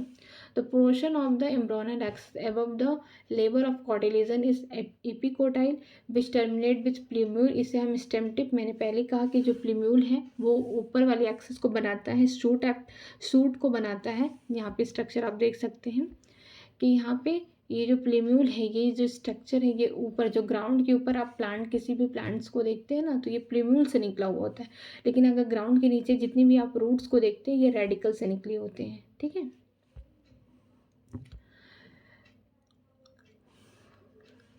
The cylindrical portion below the labor of cotyledon is a hypocotyl which terminate with radical, ये रूट टिप बोलते हैं, and the root tip is covered with root cap. जैसे कि मैं यहाँ पे एक स्ट्रक्चर बताती हूँ, ये मान लीजिए ग्राउंड है, ठीक। यहाँ पे जो भी प्लांट का स्ट्रक्चर बन रहा है, यहाँ पे डेवलप, और यहाँ पे रूट बन रहा है इस तरीके से। तो ये जो पार्ट है ये प्लीम्यूल का बना हुआ है, ठीक है, ये स्टेम टिप है। और जो ये नीचे रूट का स्ट्रक्चर बन रहा है, ये बना है रेडिकल से निकला हुआ है। इसे ऊपर वाले एम्ब्रोनल एक्सिस को क्या बोलते हैं, हाइपोकोटाइल, ठीक, सॉरी इपिकोटाइल। और नीचे वाली जो एक्सिस बनाएगी सारे रूट्स वगैरह, इसे हम बोलते हैं हाइपोकोटाइल, ठीक। और जो रूट होंगे उसमें रूट इस तरीके से, अगर रूट होंगे तो क्या होंगे, रूट में इस तरीके से कैप लगे होंगे, रूट कैप, ठीक है। आगे चलते हैं, मोनोकॉटिलीडन एम्ब्रियो के बारे में पढ़ना। They possess only 1 cotyledon. हम पहले से जानते हैं कि डाइकॉटिलीडन में 2 कॉटिलीडन प्रेजेंट होते हैं, मोनोकॉटिलीडन एम्ब्रियो में एक ही कॉटिलीडन प्रेजेंट होता है। Cotyledon of the grass family को हम क्या बोलते हैं, स्कैटुलम, ठीक है। अगर हम डाइकॉट्स में तो नॉर्मली कॉटिलीडन बोल देते हैं, लेकिन जो ग्रास फैमिली है उसके कॉटिलीडन को हम क्या बोलते हैं, स्कैटुलम। ये याद रखना कि ग्रास फैमिली जो कि मोनोकॉट है, ठीक है, उसमें एक ही कॉटिलीडन प्रेजेंट होता है और हम उसको क्या बोलते हैं, स्कैटुलम बोलते हैं। It is situated laterally to the embryonal axis. जो एम्ब्रोनल एक्सिस है उसके लैटरल में, रुकिए मैं आपको स्ट्रक्चर दिखाती हूँ। ये ग्रास का है, यहाँ पे आपको स्क्वेटिलम एक साइड में दिखेगा, ये लैटरली प्रेजेंट है। ये कॉलिपिटाइल है, ये सूट एपेक्स है। इपीब्लास्ट एक स्ट्रक्चर है जो कि रूडिमेंट्री स्ट्रक्चर, इसका कोई काम नहीं है। ये हो गया रेडिकल, यहाँ पे उसके नीचे क्या है, रूट कैप है, इसे हम कॉलियोराइजा बोलते हैं। और ये शूट है, यहाँ पे प्लीम्यूल होना चाहिए, और ये शूट एपेक्स बना रहा है, ऊपर ग्रो करता है, उसके ऊपर भी एक कवरिंग है, इसे हम कोलियोपेटाइल। अगर रूट की कवरिंग होगी तो उसे हम क्या कहते हैं, कॉलियोराइजा, ठीक है। अगर शूट की कवरिंग हो रही है एम्ब्रोनल एक्सिस पे, मतलब ये डेवलपिंग फॉर्म है ना एम्ब्रियो का, तो यहाँ पे क्या होगा, इसको बोलते हैं कॉलिपेटाइल। यहाँ पढ़ते हैं, it is situated lateral to the embryonal axis. Embryonal axis के क्या होगा, एक लैटरल एक साइड पे प्रेजेंट है। At its lower end, the embryonal axis has the radicle and the root cap enclosed in coleorhiza as undifferentiated seed. Undifferentiated seed का मतलब ये है कि वहाँ पे कोई डिफ्रेंशिएशन नहीं है, वो कुछ भी किसी भी तरीके से अनडिफ्रेंशिएट फॉर्म में है, ठीक है। बस वो प्रेजेंट है, वो भी कहाँ प्रेजेंट है, रेडिकल पे प्रेजेंट है। जहाँ पे रेडिकल पे प्रेजेंट है, रेडिकल वाला क्या बनाते हैं, रूट कैप, और रूट कैप के ऊपर ही ये क्या प्रेजेंट है, इसे हम बोलते हैं कॉलियोराइजा। ठीक है। और शूट शूट एपेक्स की बात करते हैं, ये प्ल्यूम्यूल होता है। ठीक है, ये प्ल्यूम्यूल होता है और जिसका काम होता है शूट एपेक्स का यहाँ से ग्रोथ कराना। ठीक है, शूट एपेक्स के यहाँ पे प्राइमोडियल निकलेंगे यहाँ से, ये क्योंकि ये भी एम्ब्रॉनल स्टेज पे है ना, तो ये बहुत ही छोटे अभी, यहाँ से आपको पता चलेगा कि जो कॉलीपिटाइल है ये क्या है, शूट एपेक्स कैसे कैसे कोई प्लांट इतने छोटे सीड से ग्रो करता है। तो यहाँ पे ये उसका मतलब ग्रोथ ही बता रहा है आपको। ठीक है, कि यहाँ पे जो रेडिकल है वहाँ से रूट कैप नीचे इस तरीके से बनेंगे और यहाँ पे कॉलियोराइज है, यहाँ पे कवरिंग की गई है रूट की। ठीक है, एम्ब्रॉनिक स्टेज पे, मतलब एम्ब्रियो वाले स्टेज पे। और यहाँ पे क्या है, शूट, यहाँ पे शूट एपेक्स है, तो शूट एपेक्स के ऊपर भी कवरिंग की है, इसे बोलते हैं कॉलियोपेटाइल। ठीक है, ईपीब्लास्ट है, कोई रेडिमेट्री स्ट्रक्चर, इसका कोई काम नहीं है। स्क्वेटिलम को बोलते हैं हम कॉटिलिडन।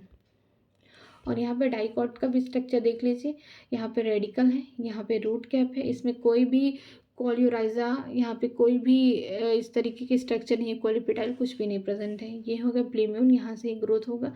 ये दो लंबे लंबे आपको जैसे लग रहा है चोटी जैसा निकला हुआ है, इसे कॉटिलिडन बोलते हैं। ये हाइपोकोटाइल है, क्योंकि कॉटिलिडन का नीचे वाला पार्ट जो होता है ये रूट वगैरह कराते हैं, और जो ऊपर वाला पार्ट होगा इसको हम क्या बोलेंगे, ईपी। क्या हुआ ना, प्लांट इस तरीके से है, प्लांट इस तरीके से बोलना चाहिए था डाइकॉट एम्ब्रियो को, तो उसने इस तरीके का स्ट्रक्चर बना दिया है लाइक दिस, ताकि आप इसको ईजिली समझ सके। इस तरीके से नहीं है, ये जो दोनों कॉटिलिडन ऊपर नहीं उठाया है उसको इस तरीके से बना दिया है, ताकि आप इसको आराम से देख सके कि ये पूरे क्या है, एम्ब्रॉनल एक्सिस है।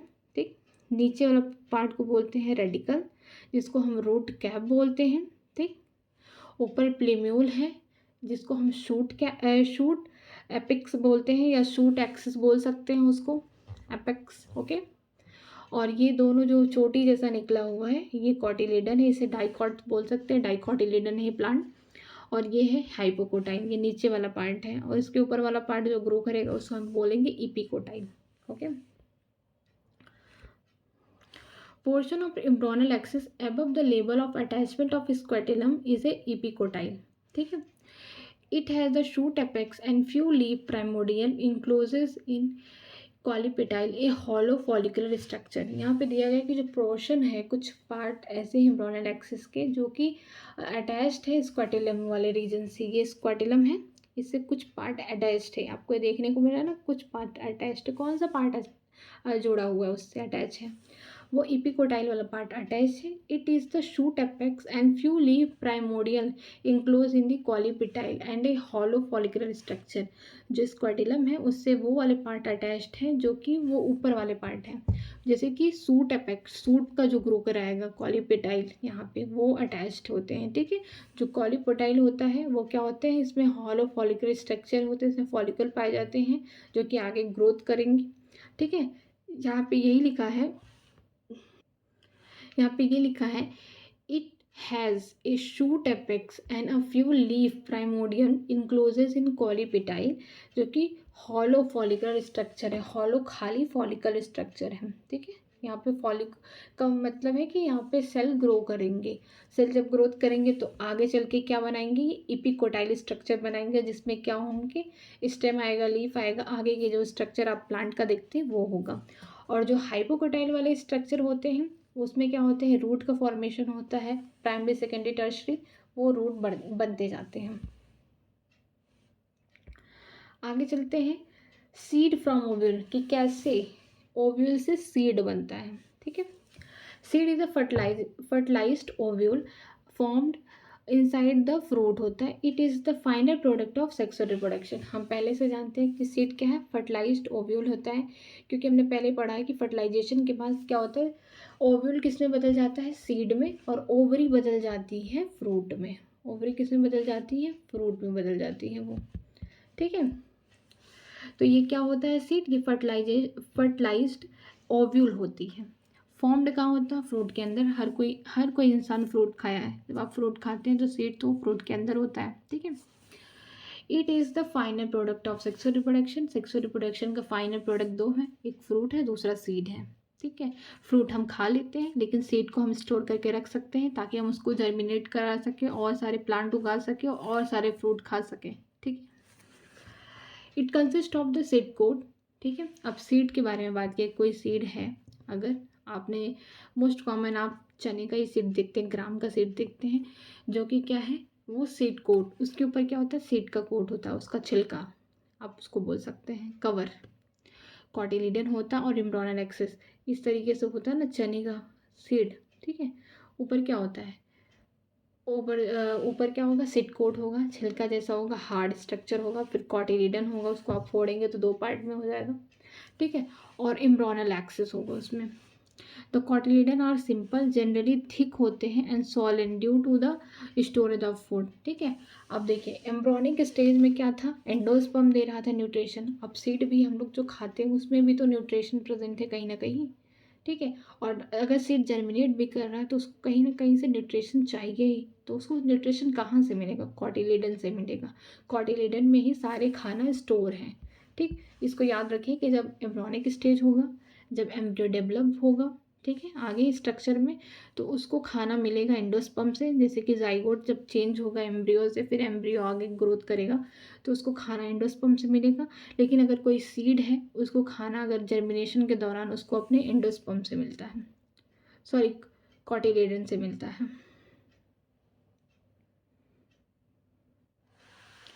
The cotyledon are the simple, generally thick and slowing due to the food storage। यहाँ पे जब एम्ब्रियो मीन्स जब जाइगोट डेवलप होता है एम्ब्रियो से, तो उसको खाना कहाँ से मिलता है, एंडोस्पर्म से मिलता है। ये पहले से हम लोग पढ़ चुके हैं।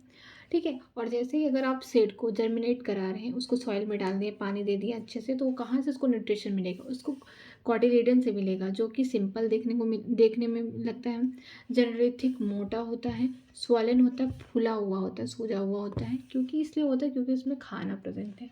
आपको ज़्यादा करके दाल के, जितनी भी आप दाल का फसल देखते हैं, जो भी दालें ले, चने की, मटर की, अरहर की, आपको सब में देखने को मिलेगा कि उनका जो कॉटिलेडन होगा वो फूला हुआ होगा, स्वेलन होगा। इसलिए होगा क्योंकि उसमें न्यूट्रिशन प्रेजेंट है। ठीक है। मेच्योर सीड आर 2 टाइप्स के होते हैं, नॉन एल्बिनस और एल्बिनस। नॉन एल्बिनस का मत उसको हम बोल सकते हैं एक्स एल्बिनस। ये ऐसे सीड होते हैं जिसमें एंडोस्पर्म क्या होते हैं, पहले ही ख़त्म हो जाते हैं, स्टोर करने के लिए कुछ नहीं होता, इनके पास कोई खाना नहीं होता। एल्बिनस में क्या होता है कि खाना कुछ स्टोर करके रखे रहते हैं एंडोस्पर्म में, जो हेल्प करता है जर्मिनेशन के दौरान सीड में। चलिए हम आगे पढ़ते हैं इसके बारे में। नॉन एल्बिनस या फिर ex albuminous seed have no residual endosperm, इनके पास कोई बचा एंडोस्पर्म नहीं होता है, as it is completely consume during the embryo development. हमने पहले ही बोला था कि कुछ ऐसे जाइगोट होते हैं बहुत सारे कि जब कुछ एम्ब्रियो बन जाते हैं, सॉरी जब कुछ एंडोस्पर्म बन जाते हैं तो एम्ब्रियो का फॉर्मेशन धीरे धीरे होता है। इसलिए होता है क्योंकि उनको न्यूट्रिशन चाहिए। जब एंडोस्पर्म बन के कुछ स्टोर रहेगा तभी जाके वो जाइगोट डिवाइड करेंगे और एम्ब्रियो बनाएंगे। तो वही लिखा गया है यहाँ पे कि कुछ सीड ऐसे होते हैं जिसमें एंडोस्पर्म पूरा कंप्लीटली ख़त्म हो जाता है। कब ख़त्म हो जाता है, जब एम्ब्रियो का डेवलपमेंट होता है। ठीक है। उसे हम नॉन एल्ब्यूमिनस कहेंगे या फिर एक्स एल्बिनस सीड कहेंगे। ठीक है। यहाँ पे कोई भी एंडोस्पर्म नहीं बचा है, सब खत्म हो चुका है during development of the embryo. ठीक, एम्ब्रियोजेनेसिस के दौरान। जैसे एग्जांपल है पी, ग्राउंडनट, बीन। ठीक है। आप मटर को देख लीजिए, मूंगफली को देख लीजिए, पीनट्स को देख लीजिए, जितने भी बीन्स हैं उनको देख लीजिए, उनमें कोई भी एंडोस्पर्म नहीं रहता है। बात करते हैं एल्बिनस सीड के बारे में। Retain a part of endosperm, इनमें कुछ पार्ट जो होता है एंडोस्पर्म का बचा हुआ होता है, एल्बिनस सीड होते हैं। जैसे कि वीट, मेज, बार्ली, कैस्टर, कोकोनट। ठीक है। आप इन सबको देखिए, इनमें क्या होता है, कुछ एंडोस्पर्म प्रेजेंट होते हैं। तभी आप देखिए कि कैसे आप गेहूं को फेंकिए खेत में या फिर कहीं भी, वो जर्मिनेट बहुत ईजिली कर लेता है क्योंकि उनमें कहीं ना कहीं स्टोर खाना बचा हुआ है। ठीक है। आगे चलते हैं। ओकेजनली, ठीक है, occasionally some seed like black pepper, beet, remnant of the nucellus is also persistent. इसे हम पेरिस्पर्म। पेरिस्पर्म में क्या होता है कि जो न्यूसिलस की सेल थी ना, एम्ब्रियो सैक के चारों तरफ जो न्यूसिलस की सेल थी वो भी बच जाती है उस सेल में। जैसे कि ब्लैक पेपर, जिसको हम बोलते हैं मिर्च हिंदी में, और बीट, चुकंदर, इन दोनों में। ठीक है। यहाँ पे क्या होगा, न्यूक्लियस भी बचा रहेगा, परसिस्टेंट मतलब बचा रहता है, अभी है, स्टैंड कर रहा है। तो उसे हम पेरिस पम में देते हैं। पेरिस पम का 2 एग्जाम्पल याद रहना चाहिए, एक ब्लैक पेपर, एक बीट, ठीक है, काली मिर्च और एक चुकंदर। Integuments of the ovule harden as the tough protective seed coat, ठीक है, जो इंटीग्यूमेंट होंगे ओव्यूल के, हमने आपको एक स्ट्रक्चर हम दिखा रहे हैं, रुके 1 मिनट, वेट, पहले ही यहाँ पे मैंने स्ट्रक्चर दिखाया था आपको, ये वाला ओवरी का। इस ओवरी के स्ट्रक्चर में आपको क्या देखने को मिलेगा, ये एम्ब्रियो सैक है, इसको चारों तरफ क्या होंगे, ये न्यूक्लियस का क्या होगा, न्यूक्लियस के सेल यहाँ पे होंगे। यही न्यूक्लियस के सेल जो होते हैं कुछ ओकेजनली कुछ में प्रेजेंट होते हैं, किस में होंगे, ब्लैक पेपर में होंगे और बीट में होंगे, ये प्रेजेंट होते हैं, ठीक है। और इसके चारों तरफ आपको क्या देखने को मिल रहा है, कुछ इंटीग्यूमेंट देखने को मिल रहा है। इसको क्या बोलते हैं, इनर इंटीग्यूमेंट, इसको आउटर। ये इनर इंटीग्यूमेंट और आउटर इंटीग्यूमेंट ये क्या बनाते हैं, यही हार्ड कवरिंग बनाते हैं, किसका, सीड का, ठीक है। वहाँ पे यही लिखा हुआ है कि जो इंटीग्यूमेंट्स होते हैं ये कवरिंग बना लेते हैं, किसका, सीड का, ठीक है। आगे चलते हैं हम लोग, ठीक है, ये रहा।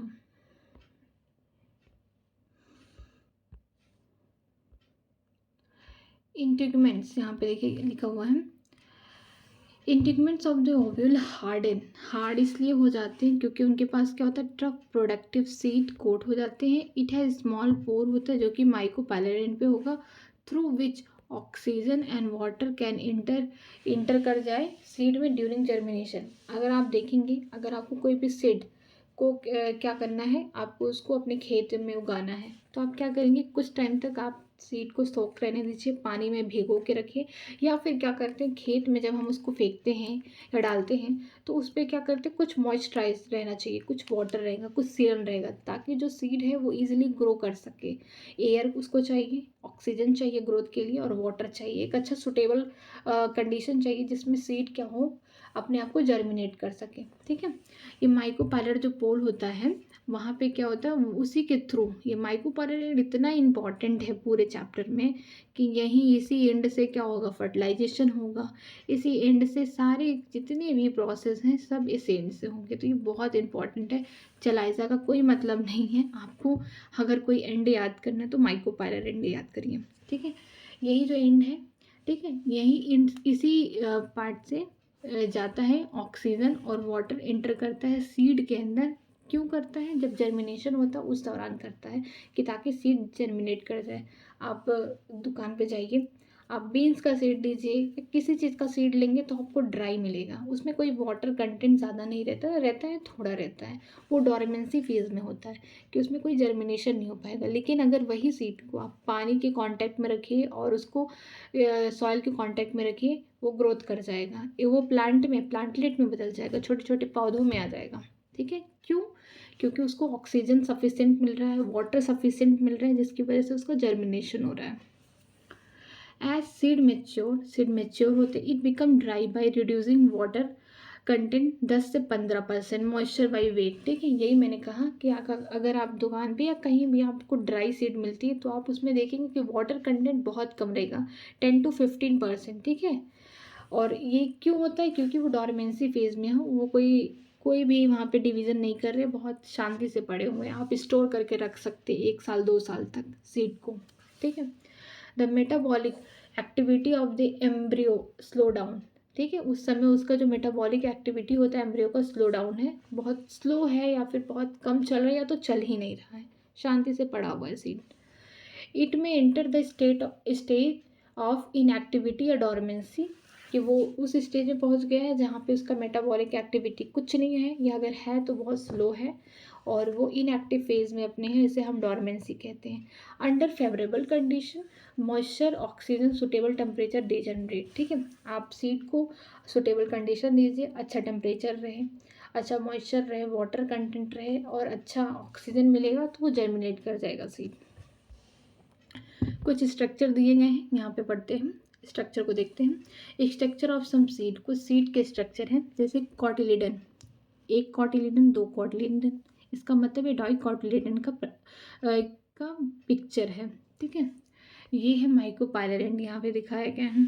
ठीक, ये देखिए सीड है, यहाँ पे कॉटिलिडन है, ये कॉटिलिडन को बताया जा रहा है। यहाँ पे ये हाइपोकोटाइल है, मतलब कि ये वाला एक्सिस ग्रो करेगा, रेडिकल बनाएगा, रूट वाला पार्ट बनाएगा। ये जो स्ट्रक्चर है ये चारों तरफ, ये एंडोस्पर्म है, न्यूट्रिशन प्रोवाइड करेगा। तभी इस तरीके से ये पूरा रिजर्व फूड की तरह दिख रहा है, एकदम भरा भरा दिख रहा है। ये सीड कोट है एकदम आउटर कवरिंग वाला, ठीक है, जो प्रोटेक्शन प्रोवाइड करेगा सीड को। यहाँ पे क्या है, रूट का टिप है, यहाँ पे रूट यहाँ से निकलेंगे, ये इसको बोलते हैं शूट एपिकल मेरिस्टम, मतलब कि यहाँ से शूट, यहाँ से लीफ, स्टेम, ब्रांचेस, सारा चीज़ यहाँ से बनेगा, शूट एपिकल मेरिस्टम। और नीचे वाला जो पार्ट है इसे हम बोलते हैं हाइपोकोटाइल रूट एक्सिस, ठीक है। ये हो गया सीड कोट, ये जो स्ट्रक्चर देखने को मिल रहा है ये सीड कोट है, ठीक। ये जो स्ट्रक्चर इतना भयंकर जैसा बना हुआ है ये कॉटिलिडन है, कुछ और नहीं है। ये जो छोटा सा एरिया में देखने को मिल रहा है ये है एंडोस्पर्म, खाना स्टोर है। ये होता है शूट एपिकल मेरिस्टम, ये हो गया हाइपोकोटाइल रूट एक्सिस, यहाँ से रूट निकलेगा, ठीक है। ये वाला कॉटिलिडन का स्ट्रक्चर है, यहाँ पे शूट इस तरीके से निकलता हुआ ऊपर की दिखे चला जाएगा सॉइल के ऊपर, और ये रूट वाला पार्ट है ये बिलो द सॉइल रहेगा। ये वाला स्ट्रक्चर तो बहुत इंपॉर्टेंट है, ये आपको मॉर्फोलॉजी या फ्लावरिंग प्लांट में भी मिलेगा क्लास 11th की ये स्ट्रक्चर, तो इसको अच्छे से देखिएगा, ठीक है। ये सबसे जो ऊपर वाला जो लेयर है इसको हम पेरिकार्प बोलते हैं, ठीक है। ये एंडोस्पर्म है, ये इतना बड़ा सा लेयर, इसमें एंडोस्पर्म पूरा भर भर के पड़ा हुआ है। ये ग्रास फैमिली का, इसका मतलब जो कॉटिलिडन है इसका नाम क्या है, स्कटेलम है, ठीक है।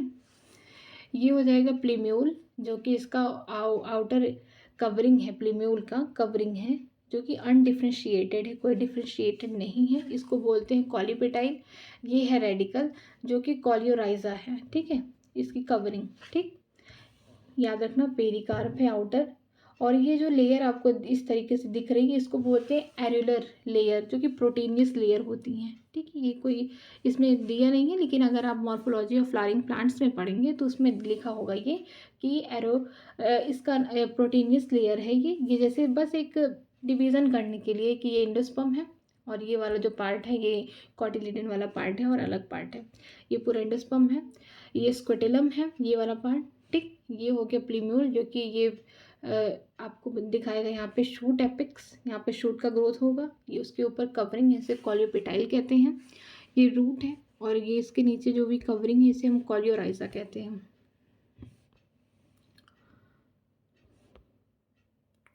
आगे चलते हैं, कुछ फ़ायदे जान जाए सीड के, क्या क्या फ़ायदे हैं अब, ठीक है। एडवांटेज ऑफ सीड, सीड के क्या क्या एडवांटेज हैं। Since pollination and fertilization independent of water and seed formation is more dependent, कहना चाहता है कि जो पॉलिनेशन फर्टिलाइजेशन है उसको पानी की ज़रूरत नहीं है।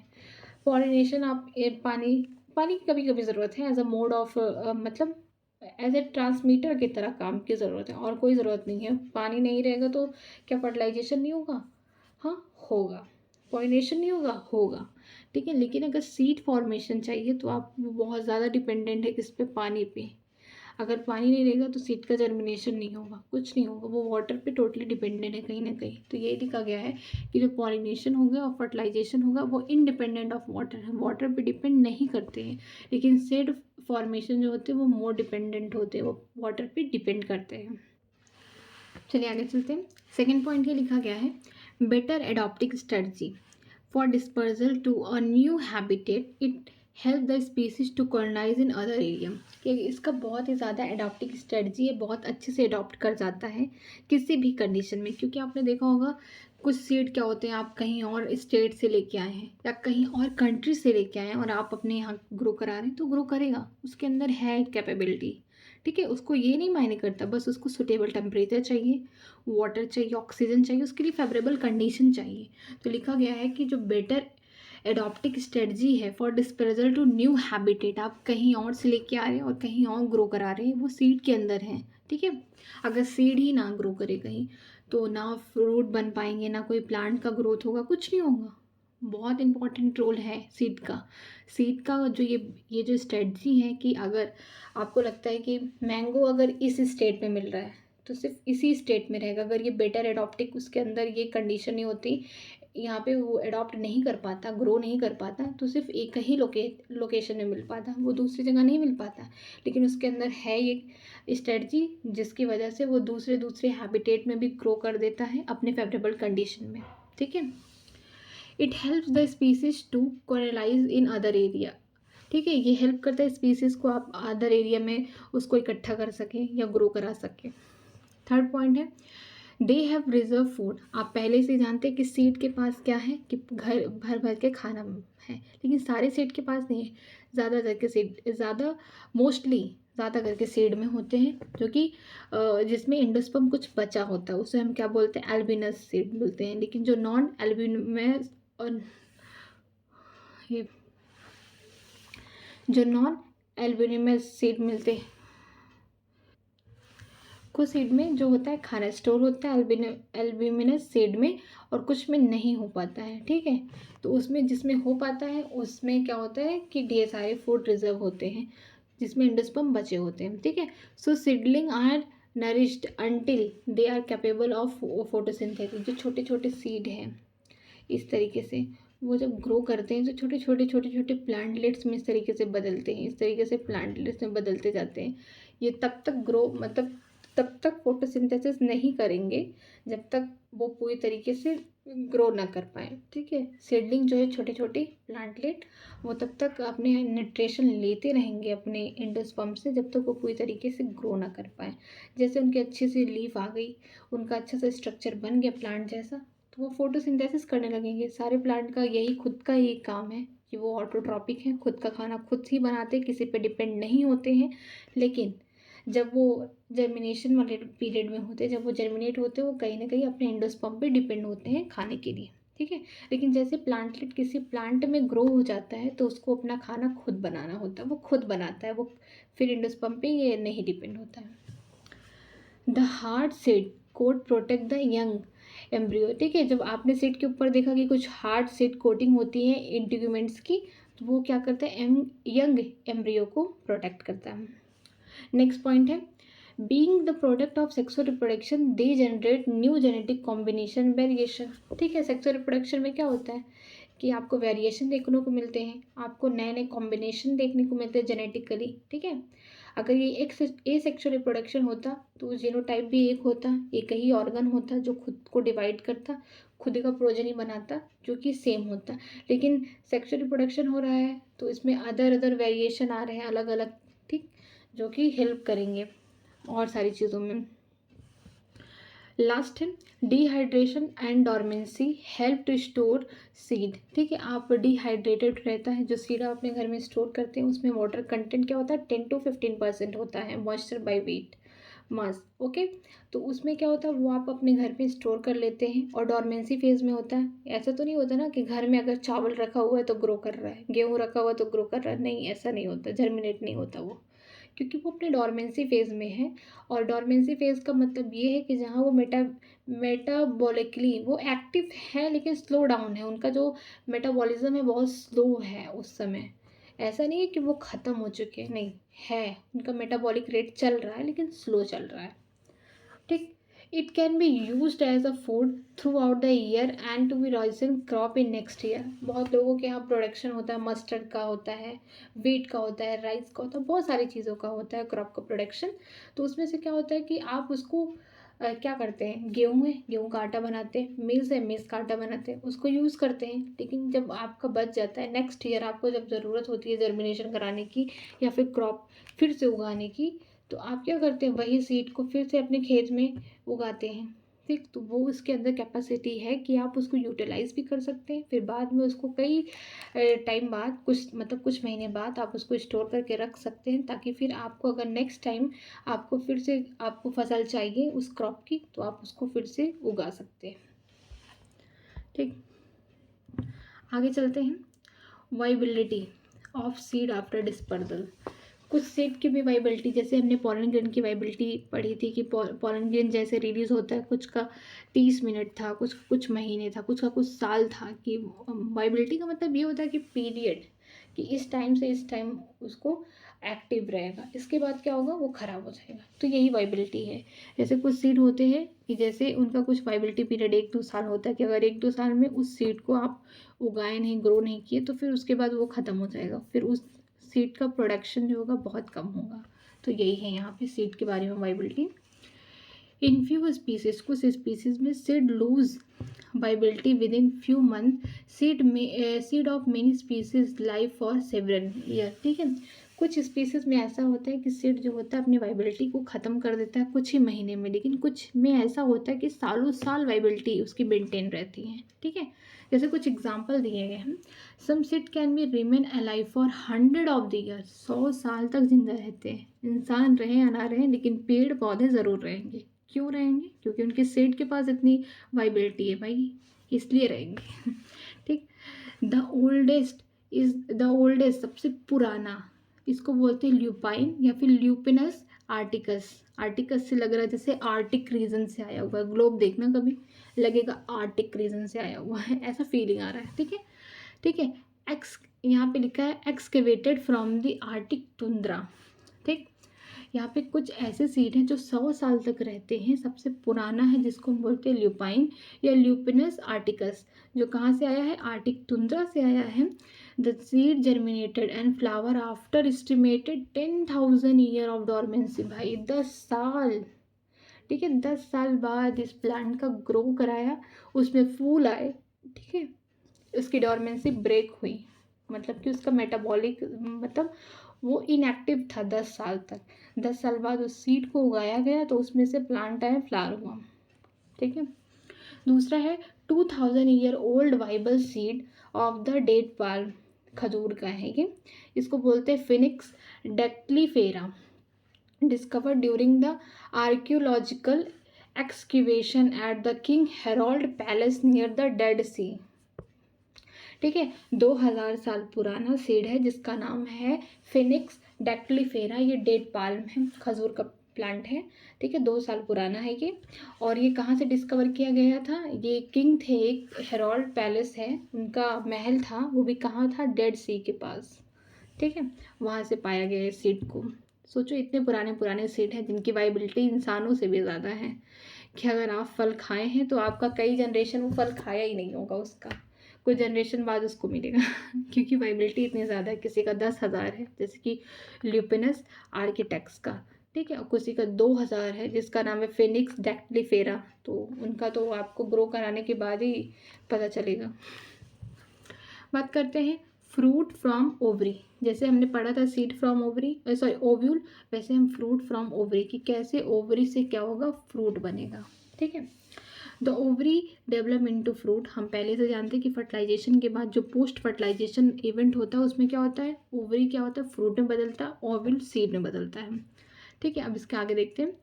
Transformation of the ovule into the seed and ovary into the fruit proceeded simultaneously, मतलब कि साथ साथ होते हैं। ठीक है, simultaneously. The ovary of the wall of the ovary develop into the pericarp. इसे हम वॉल ऑफ फ्रूट कहते हैं। पेरिकार्प क्या है? ये फ्रूट का वॉल है, कुछ और नहीं है। ठीक है, जो ओवरी का वॉल होगा वो किस में डेवलप हो जाएगा, पेरिकार्प पे। ठीक है, फ्रूट के वॉल में बदल जाएगा, क्योंकि जब ओवरी बदल रहा है फ्रूट में तो ओव्यूल बदल रहा है सीड में, तो जो ओवरी का वॉल होगा वो भी तो चेंज होगा किसी चीज़ में, तो वो भी फ्रूट के वॉल में चेंज हो रहा है। ठीक है, ओवरी किस में बदल रहा है, फ्रूट में बदल रहा है।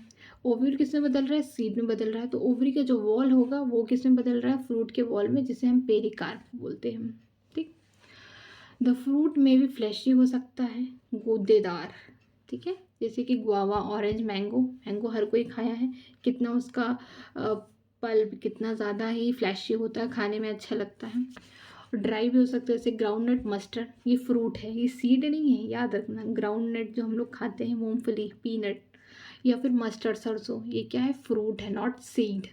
Remember it. कितना अच्छे पॉइंट है कि अगर आप ये सोच लें कि जो हम ग्राउंड नट खाते हैं सीड है, ना ना ना, सीड नहीं है, फ्रूट है ये।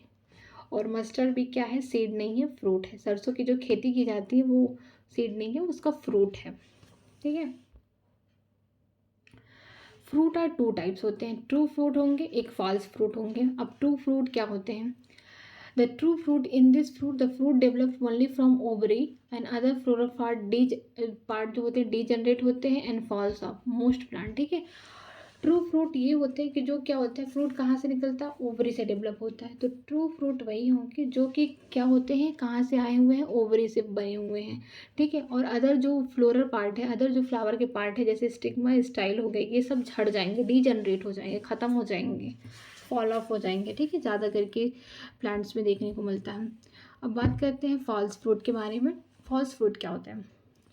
फॉल्स फ्रूट होते हैं, in this the thalamus also contribute to the fruit formation, जैसे एप्पल, स्ट्रॉबेरी, कैस्यू, ये बहुत इंपॉर्टेंट है। एप्पल, स्ट्रॉबेरी, कैस्यू सब अच्छे से याद करना पड़ेगा एग्जाम्पल, ठीक है। फॉल्स फ्रूट क्या है? थैलमस स्ट्रक्चर इस तरीके से था जहाँ पे सारे फ्लोरल स्ट्रक्चर थे, मेल का भी था और फीमेल का भी था। हमने पहले ही पढ़ा था कि थैलमस इस तरीके के फ्लावर में है जहाँ पे मेल का स्टेम निकला है, फीमेल का रिप्रोडक्टिव पार्ट गायनेशियम निकला, मेन का एंड्रोशियम निकला है। तो जो थैलमस है ना, वो कंट्रीब्यूट कर देता है, वो फ्रूट बना देता है, ओवरी नहीं बनता, वहाँ से थैलमस से फ्रूट बनता है। तो इसलिए उसको फॉल्स फ्रूट कहा गया है, खरा फॉल्स मतलब गलत फ्रूट कहा गया है, ठीक है। फॉल्स फ्रूट क्या है? In this the thalamus also contribute to the fruit formation, जैसे कि एप्पल में देखने को मिलता है, सेब में, स्ट्रॉबेरी में देखने को मिलता है और कैल्शियम में देखने को मिलता है, काजू में, ठीक। In some species fruit develop without fertilization, such fruit are parthenocarpic fruit, जैसे कि बनाना में देखने को मिलता है। जैसे कुछ स्पीसीज में क्या होता है कि फ्रूट तो बनते हैं लेकिन बिना फर्टिलाइजेशन के, वहाँ पे मेल गैमेट का फीमेल गैमेट का कोई फ्यूज़न नहीं होता है, ये पार्थेनोकार्पिक फ्रूट होते हैं, ठीक है, विदाउट फर्टिलाइजेशन। तो आप इसको ये भी तो कह सकते हैं ये एसेक्सुअल रिप्रोडक्शन है, ठीक, एसेक्सुअल रिप्रोडक्शन है, क्योंकि यहाँ पे मेल और फीमेल गैमेट का फ्यूज़न हुआ ही नहीं। यहाँ पे जो फीमेल गैमेट है वही एम्ब्रियो बना के और आगे का स्ट्रक्चर प्रोसीड कर रही हैं, यहाँ पे मेल का कोई कंट्रीब्यूशन नहीं है। तो हम ये भी कह सकते हैं पार्थेनोकार्पिक को ये एसेक्सुअल रिप्रोडक्शन है, ठीक है। इन सब स्पीशीज़, कुछ स्पीशीज़ में होता है जो फीमेल डेवलप होते हैं विदाउट फर्टिलाइजेशन, जो फ्रूट डेवलप होते हैं ये होते हैं बिना फर्टिलाइजेशन के डेवलप होते हैं, क्योंकि इनमें जो फीमेल का जो पार्ट होता है, जो एम्ब्रियो होता है, ये फीमेल स्ट्रक्चर है, वो किस में बदल जाते हैं, वो एम्ब्रियो में डेवलपमेंट कर लेते हैं, डिफ्रेंशिएशन हो जाता है और बिना फर्टिलाइजेशन के ही क्या बना देते हैं, फ्रूट का फॉर्मेशन करते हैं। इसे हम बोलते हैं पार्थेनोकार्पिक फ्रूट, जैसे कि बनाना में होता है, ठीक। Parthenocarpic fruit can induce through the application of growth hormone. Such fruit are seedless. ठीक है, पार्थेनोकार्पिक फ्रूट को आप इंड्यूस कर सकते हैं, बढ़ा सकते हैं ग्रोथ हार्मोन डाल के, ठीक है। ये ग्रोथ हार्मोन आप इसको 11th वाले यूनिट में पढ़ेंगे, क्लास 11 के चैप्टर में पढ़ेंगे। बहुत सारे ग्रोथ हार्मोन होते हैं जो कि प्रोडक्टिविटी बढ़ा देते हैं, इनका ग्रोथ बढ़ा देते हैं प्लांट्स का। कि कौन सा हार्मोन ग्रोथ के लिए इम्पॉर्टेंट है, प्रोडक्टिविटी के इम्पॉर्टेंट है, उनके सेल डिवीज़न, बहुत सारे हार्मोन अलग अलग काम के लिए इम्पॉर्टेंट है। लेकिन अभी के लिए ये जान जाइए कि जो पार्थेनोकार्पी है, अगर आप उसको बढ़ाना चाहते हैं तो कुछ हार्मोन्स, डायगी प्लांट के हार्मोन्स, जिससे पार्थेनोकार्पी बढ़े, ठीक है, यहाँ पे फ्रूट बने। और ये खास बात है कि जो पार्थेनोकार्पिक फ्रूट होते हैं ये फीमेल जो पार्ट होता है उस वही डेवलप हो जाता है एम्ब्रियो में, और फिर यही एम्ब्रियो आगे चल के डिफ्रेंशिएशन करके फ्रूट बना देते हैं, ठीक है। और ये जो फ्रूट होते हैं ये सीडलेस होते हैं, इनमें जो सीड नहीं पाया जाता, ठीक है। अब हम चलते हैं स्ट्रक्चर पे, ठीक है। फॉल्स फ्रूट एप्पल का दिया, स्ट्रॉबेरी का दिया है, ठीक है। सेब तो सब ने खाया है, स्ट्रॉबेरी मान लो कुछ ने खाया होगा, कुछ ने नहीं खाया होगा, लेकिन एप्पल तो हर कोई खाया है, ठीक। अब यहाँ पे देखिए, ये जो स्ट्रक्चर आप देख रहे हैं बाहर का बड़ा सा एप्पल खाने वाला, क्या है वो? ओवरी से नहीं बना, वो थैलमस से बना हुआ है, इसको याद रखना। बीच में क्या है? सीड है, ठीक है। ये इंडोकार्प क्या होता है? इंडोकार्प ये होता है कि जो सीड के ऊपर कोटिंग होती है ना, वो एंडोकार्प होता है, ठीक। और जो बीच वाला पार्ट होगा, जब आप सेब को कट करके देखेंगे तो बीच में आप सीड के पास कुछ देखेंगे, कुछ गैप जैसा होगा एक, वो होता है मीजोकार्प, ठीक। और ये हो गया स्ट्रॉबेरी। स्ट्रॉबेरी ये क्या है? ये जो पूरा स्ट्रक्चर ये थैलमस का बना हुआ है। और स्ट्रॉबेरी भी आप देखेंगे कि ब्लैक ब्लैक कलर के स्पॉट जैसे कुछ गड्ढे जैसे होंगे, उसको हम एक्ने बोलते हैं। चेहरे वाला एक्ने नहीं, ये इस वाला है, फ्रूट का है। अब बात करते हैं अपोमैक्सिस क्या होता है? पॉलीएम्ब्रो जेनी क्या होता है, last topic of the this chapter. ठीक, एट लास्ट हम लोग इस चैप्टर के लास्ट टॉपिक पहुंच गए और ये चैप्टर आज एंड हो जाएगा। ठीक है, एपोमैक्सिस क्या होता है? Apomixis is the production of seed, कि सीड का प्रोडक्शन कर रहा without fertilization in some species like asteraceae and grasses. Asteraceae किसकी फैमिली है? सनफ्लावर की। और ग्रासेस तो हर कोई जानता है, घास। ठीक है, एपोमैक्सिस में क्या होता है कि यहाँ पे सीड की फॉर्मेशन हो रही है बिना फर्टिलाइजेशन के। अब जब फर्टिलाइजेशन नहीं होगा, अगर फॉर्मेशन हो रहा है तो इसका मतलब ये एसेक्सुअल रिप्रोडक्शन को शो कर रहा है, ये सेक्सुअल रिप्रोडक्शन को नहीं शो कर रहा है, एसेक्सुअल। क्योंकि जब आप एक ही ऑर्गेनिज्म से उसमें ही चेंज कर रहे हैं, कुछ ना कुछ बना रहे हैं, तो उसका तो जीनोटाइप तो सेम है ना। एक प्लांट खुद का ही सीड बना रहा बिना फर्टिलाइजेशन के, तो उसको वो तो जेनेटिकली सेम है, उसके अंदर कोई वेरिएशन नहीं आया ना, तो एसेक्सुअल रिप्रोडक्शन हुआ वो। ठीक है, जो एपोमैक्सिस है यहाँ पे प्रोडक्शन हो रहा है सीड का बिना फर्टिलाइजेशन के। ठीक है, इसका कुछ एग्जाम्पल है एस्ट्रिगेसी और दूसरा है ग्रासिस में देखने को मिलते हैं। ठीक है, it is a form of A sexual reproduction, ये फॉर्म है, मैंने पहले ही बता दिया कि ए सेक्सुअल रिप्रोडक्शन है दैट मिमिक सेक्सुअल रिप्रोडक्शन, वो एक्टिंग कर रहा है सेक्सुअल रिप्रोडक्शन की तरह। एक्टिंग इन द सेंस ये कि वो फ्रूट, वो लास्ट में क्या बना रहा है? सीड बना रहा है, सॉरी फ्रूट नहीं, सीड बना रहा है लास्ट में। सेक्सुअल रिप्रोडक्शन का क्या है? एंड प्रोडक्ट फ्रूट और सीड है। एपोमैक्सिस में भी लास्ट प्रोडक्ट क्या बन रहा है? सीड बन रहा है। तो वो मिमिक कर रहा है सेक्सुअल रिप्रोडक्शन की तरह, बट वो सेक्सुअल रिप्रोडक्शन है सो नहीं करता, वो ए सेक्सुअल रिप्रोडक्शन शो करता है, बट वो अपने आप को शो कर रहा है कि मैं नहीं, मैं सेक्सुअल रिप्रोडक्शन करता हूँ। That mimics like the sexual reproduction. ठीक, इन सम स्पीसीज, कुछ स्पीसीज में देखने को मिलता है डिप्लॉयड सेल। डिप्लॉयड सेल याद रखना 2n की बात किया गया है, is formed without reduction division. इनमें कोई रिडक्शन डिवीजन नहीं होगा, मतलब कि 2n कंटिन्यूसली डिवाइड करता रहेगा, डिवाइड करता रहेगा। And develop into embryo without fertilisation. अब क्या हो रहा है यहाँ पे, ये टॉपिक इतनी कवर हो गई एपिमैक्सिस की, ये इतना ही पार्ट है। ठीक है, कि यहाँ पे एपिमैक्सिस में क्या होगा? सीड बनेगा बिना फर्टिलाइजेशन के। किस में देखने को मिलेगा? स्टेसी में देखने को मिलेगा, ग्रासेस में। ये क्या है? एक टाइप का ए सेक्सुअल रिप्रोडक्शन है और ये मिमिक कर रहा है सेक्सुअल रिप्रोडक्शन की तरह। बस ये खत्म। अब आगे से ये जो स्टार्ट हो रहा है ये नया है। तो ये जो है ये दूसरी टॉपिक है। हम स्टार्ट करते हैं। इन सम स्पीसीज, कुछ स्पीसीज में क्या होता है, जो डिप्लॉयड सेल होते हैं 2n, वो फॉर्म्ड होते हैं विदाउट रिडक्शन डिवीजन। मतलब कि यहाँ पे ये रिडक्शन डिवीजन नहीं होता, मियोसिस नहीं हुआ कि वो n हैप्लॉइड बन जाए ना, ये नहीं होगा। वो क्या होंगे? वो डिवाइड करते जाएंगे 2n 2n 2n, उनमें वो डिवीजन होगा, माइटोसिस होगा। ठीक है, and develop into the embryo without fertilisation. यहाँ पे कोई फर्टिलाइजेशन नहीं हो रहा है। ठीक है, ये किस में देखने को मिलेगा? अब आगे इसके एग्जांपल दिए गए हैं। In many species, many species में कौन कौन है? सिट्रस, सिट्रस का मतलब ऑरेंज, लेमन, जो खट्टे फल होते हैं सिट्रस, उनमें देखने को आपको मिलेगा। मैंगो में देखने को मिलेगा। ठीक है, मैंगो वैरायटी, मैंगो की बहुत सारी वैरायटीज़ में देखने को मिलेगा।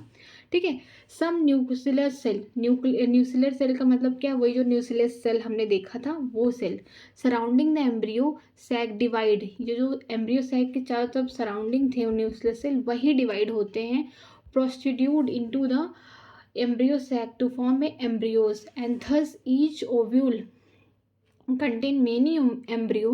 An occurrence of more than one embryo in seed is called polyembryony. ठीक है, जो न्यूक्लियस सेल थे, एम्ब्रियो सैक इस तरीके से था, उसके चारों तरफ क्या थे? न्यूक्लियस सेल थे। यही न्यूक्लियस सेल क्या करते हैं? खुद को डिवाइड कर लेते हैं पूरी तरीके से। ठीक है, यही न्यूक्लियस सेल जो होते हैं सराउंड के एम्ब्रियो सेल को, ये खुद को डिवाइड कर लेंगे और क्या बना देते हैं? ढेर सारे एम्ब्रियो बना देते हैं, छोटे छोटे छोटे छोटे। और ईच ओव्यूल, हर ओव्यूल के अंदर कंटेन मेनी एम्ब्रियो, बहुत सारे एम्ब्रियो प्रेजेंट होते हैं, और इस स्टेज को क्या बोलते हैं? पॉलीएम्ब्रियनी। पॉली एम्ब्रोनी से ही लग रहा है कि एक नहीं कई सारे एम्ब्रियो प्रेजेंट हैं। ठीक है, और ये किस में देखने को मिलेगा? ये आपको सिट्रस में देखने को मिलेगा, मैंगो की वैरायटी में देखने को मिलेगी। और इसमें क्या होता है कि जो न्यूक्लियस के सेल होते हैं, वही न्यूक्लियस के जो सेल चारों तरफ जो कवर किए हैं, सराउंडेड हैं किसके? एम्ब्रियो सैक के, वही डिवाइड हो जाते हैं एम्ब्रियो में। तो यही बना देते हैं क्या? ढेर सारे एम्ब्रियो, और जो कि उसे हम पॉलीएम्ब्रोनी स्टेज कहते हैं। ठीक, अब importance of apomixis in hybrid seed industry, कि एपोमैक्सिस इतना इम्पॉर्टेंट क्यों है हाइब्रिड सीड इन इंडस्ट्री में। चलिए, If the seed collected from hybrid are sown, the plant in the progeny will segregate and lose hybrid character. जब हम किसी seed को, ऐसे नॉर्मल सीड है, उसको हम क्या करते हैं, सोन करते हैं, हम उसको बोते हैं, तो कुछ जो हाइब्रिड होते हैं उसमें क्या होते हैं, सिग्रीगेट हो जाते हैं. सिग्रीगेट होने के बाद क्या होता है ना कि वो लॉस कर जाते हैं अपने हाइब्रिड कैरेक्टर को. मान लो उसके अंदर नया जीन डाल दिया गया हाइब्रिड कैरेक्टर के अंदर कि प्रोडक्टिविटी दिखाना है ढेर सारा, लेकिन क्या हुआ, हमने तो एक साल क्या किया कि आप हाइब्रिड सीड लेके आए, उसको आप सोन कर दिए, खूब प्रोडक्टिविटी हुई, आपके खेत में एकदम लहलहा के फसल निकले. आपने सोचा लाओ मैं कुछ सीड रख लूँ, नेक्स्ट ईयर जब मैं मुझे कल्टीवेशन करना हो तो फिर मैं अगले साल वही सीड जो स्टोर करके रखा हूँ फिर उसको ग्रोन कर दूंगा, उसको सोन कर दूंगा, उसको बो दूंगा खेत में, फिर इतनी प्रोडक्टिविटी हो जाएगी. लेकिन ऐसा नहीं होता है. हाइब्रिड सीड का यही डिसएडवांटेज है कि आप एक ही बार यूज़ करते हैं, दूसरी बार जैसे ही आप उस सीड को डालेंगे तो उसका जो कुछ कैरेक्टर होंगे हाइब्रिड कैरेक्टर, वो क्या होंगे, सेग्रीगेट हो जाएंगे, ख़त्म हो जाएंगे, प्रोडक्टिविटी कम हो जाएगी. ठीक है, इसीलिए हर साल हाइब्रिड सीड खरीदना पड़ता है जो कि बहुत महंगा मिलता है बाज़ार में. इसीलिए यहाँ पे दिया गया है कि हाइब्रिड सीड के बारे में कि आप एक बार ही यूज़ कर पाएंगे और दूसरी बार जब आप स्टोर सीड को फिर से कल्टिवेट करेंगे तो वो अपने आप को, अपने सारे हाइब्रिड कैरेक्टर को सेग्रीगेट कर लेगा, छांट लेगा. और क्या होगा, कल्टीवेशन जो की प्रोडक्टिविटी होगी, जो आप कल्टीवेशन की है क्रॉप की प्रोडक्टिविटी, वो कम हो जाएगी. ठीक है. सेकेंड पॉइंट ये है कि production of hybrid seed is costly, बहुत महंगा है. अब हर साल आप हाइब्रिड सीड खरीदेंगे तो बहुत महंगा पड़ेगा. उसके लिए कुछ उपाय दिए गए हैं यहाँ पे. एडवांटेज तभी तो दिया गया है. एपोमैक्सिस का क्या एडवांटेज है हाइब्रिड सीड में. So hybrid seed are also expensive, यहाँ पे बहुत महंगे होते हैं. हर कोई अफोर्ड नहीं कर सकता ना महंगे हर बार सीड, फिर आप उसका कल्टीवेशन कराएं, नहीं हो सकता. If the hybrid seed are made into the apomictic there is no segregation of the hybrid progeny. अगर हाइब्रिड सीड को बनाया जाए कौन से प्रोसेस से, एपोमैक्सिस. एपोमैक्सिस में क्या होता था कि प्लांट खुद ही बिना फर्टिलाइजेशन के ही सीड बना रहा है. जब प्लांट खुद बिना फर्टिलाइजेशन के सीड बना रहा है तो ये सेक्सुअल रिप्रोडक्शन है. उसमें जो कैरेक्टर होंगे जीनोटिपिकली वो सेम होंगे, वो डिफरेंट तो होंगे नहीं, उनमें कोई वेरिएशन होगा नहीं.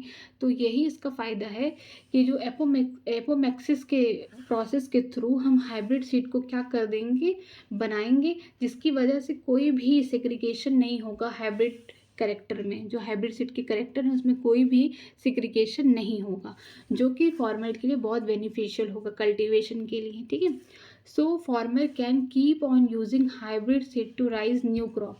तभी फार्मर अच्छे से हाइब्रिड सीड का इस्तेमाल कर पाएंगे. अगर आप नॉर्मल हाइब्रिड सीड खरीदेंगे तो आप एक साल तक ग्रो कर पाएंगे. ठीक है, और एक साल तक ग्रो भी कर लेंगे. फिर अगर आप सोच लें कि आपको वो हाइब्रिड सीड को फिर दोबारा वही उगा देना है, ग्रोन करना है, शोन करना है, तो क्या होगा, प्रोजनी जो होंगे वो सेग्रीगेट हो जाएंगे, वो लूज़ कर जाएंगे अपने हाइब्रिड कैरेक्टर को, प्रोडक्टिविटी कम हो जाएगा उस साल. लेकिन यही हाइब्रिड सीड जो होते हैं महंगे मिलते हैं बाज़ार में. इसीलिए जो एपोमैक्सिस प्रोसेस है इसका इस्तेमाल करके हाइब्रिड सीड को बहुत ही ज़्यादा एक्सपेंसिव से उसको लेस कॉस्ट पे रखा गया है, लो कॉस्टली है ये फार्मर के लिए. दूसरी चीज़ ये है कि इसमें जो कैरेक्टर था ये सेग्रीगेट नहीं होते हैं. प्रोडक्टिविटी अगर हाई है तो हाई ही रहेगी, इसमें कोई सेग्रीगेशन ऑफ कैरेक्टर नहीं होगा. तो इसीलिए जो एपोमैक्सिस प्रोसेस होता है उसमें जो फॉर्मेशन होता है सीड का बिना फर्टिलाइजेशन कराए, जब एक ही जीनोटाइप ऑर्गेनिज्म से बन रहा है, एक ही प्लांट के कैरेक्टर से बन रहा है, एक ही जीन से बन रहा है, तो उसमें कोई भी वेरिएशन नहीं है. एक टाइप का एसेक्सुअल रिप्रोडक्शन है जिसकी वजह से इसमें जो कैरेक्टर हैं वहाँ पे कोई सेग्रीगेशन नहीं होगा हाइब्रिड का. ठीक है, और फार्मर के लिए भी बहुत ही ज़्यादा लेस प्राइस पे रखा गया है जिसकी वजह से वो ईजिली उसको ख़रीद सकते हैं. और उनको ये भी टेंशन नहीं रहेगा कि जो हाइब्रिड सीड वो ख़रीदे हैं एपोमैक्सिस से उसका प्रोडक्टिविटी कम होगा या ज़्यादा, वो ज़्यादा ही होगा यहाँ, क्योंकि यहाँ पे जो कैरेक्टर होंगे वो सेग्रीगेट नहीं होंगे. ठीक, जैसे कुछ क्वेश्चन दिए गए हैं, मैं इसको जल्दी बता दे रही हूँ. पहला क्वेश्चन है observe the relationship to first two and fill in the blanks. ठीक है, कुछ रिलेशनशिप आपको बताना है इसके हिसाब से. जैसे रेडिकल है उसको बोलते हैं कॉलियोराइजा.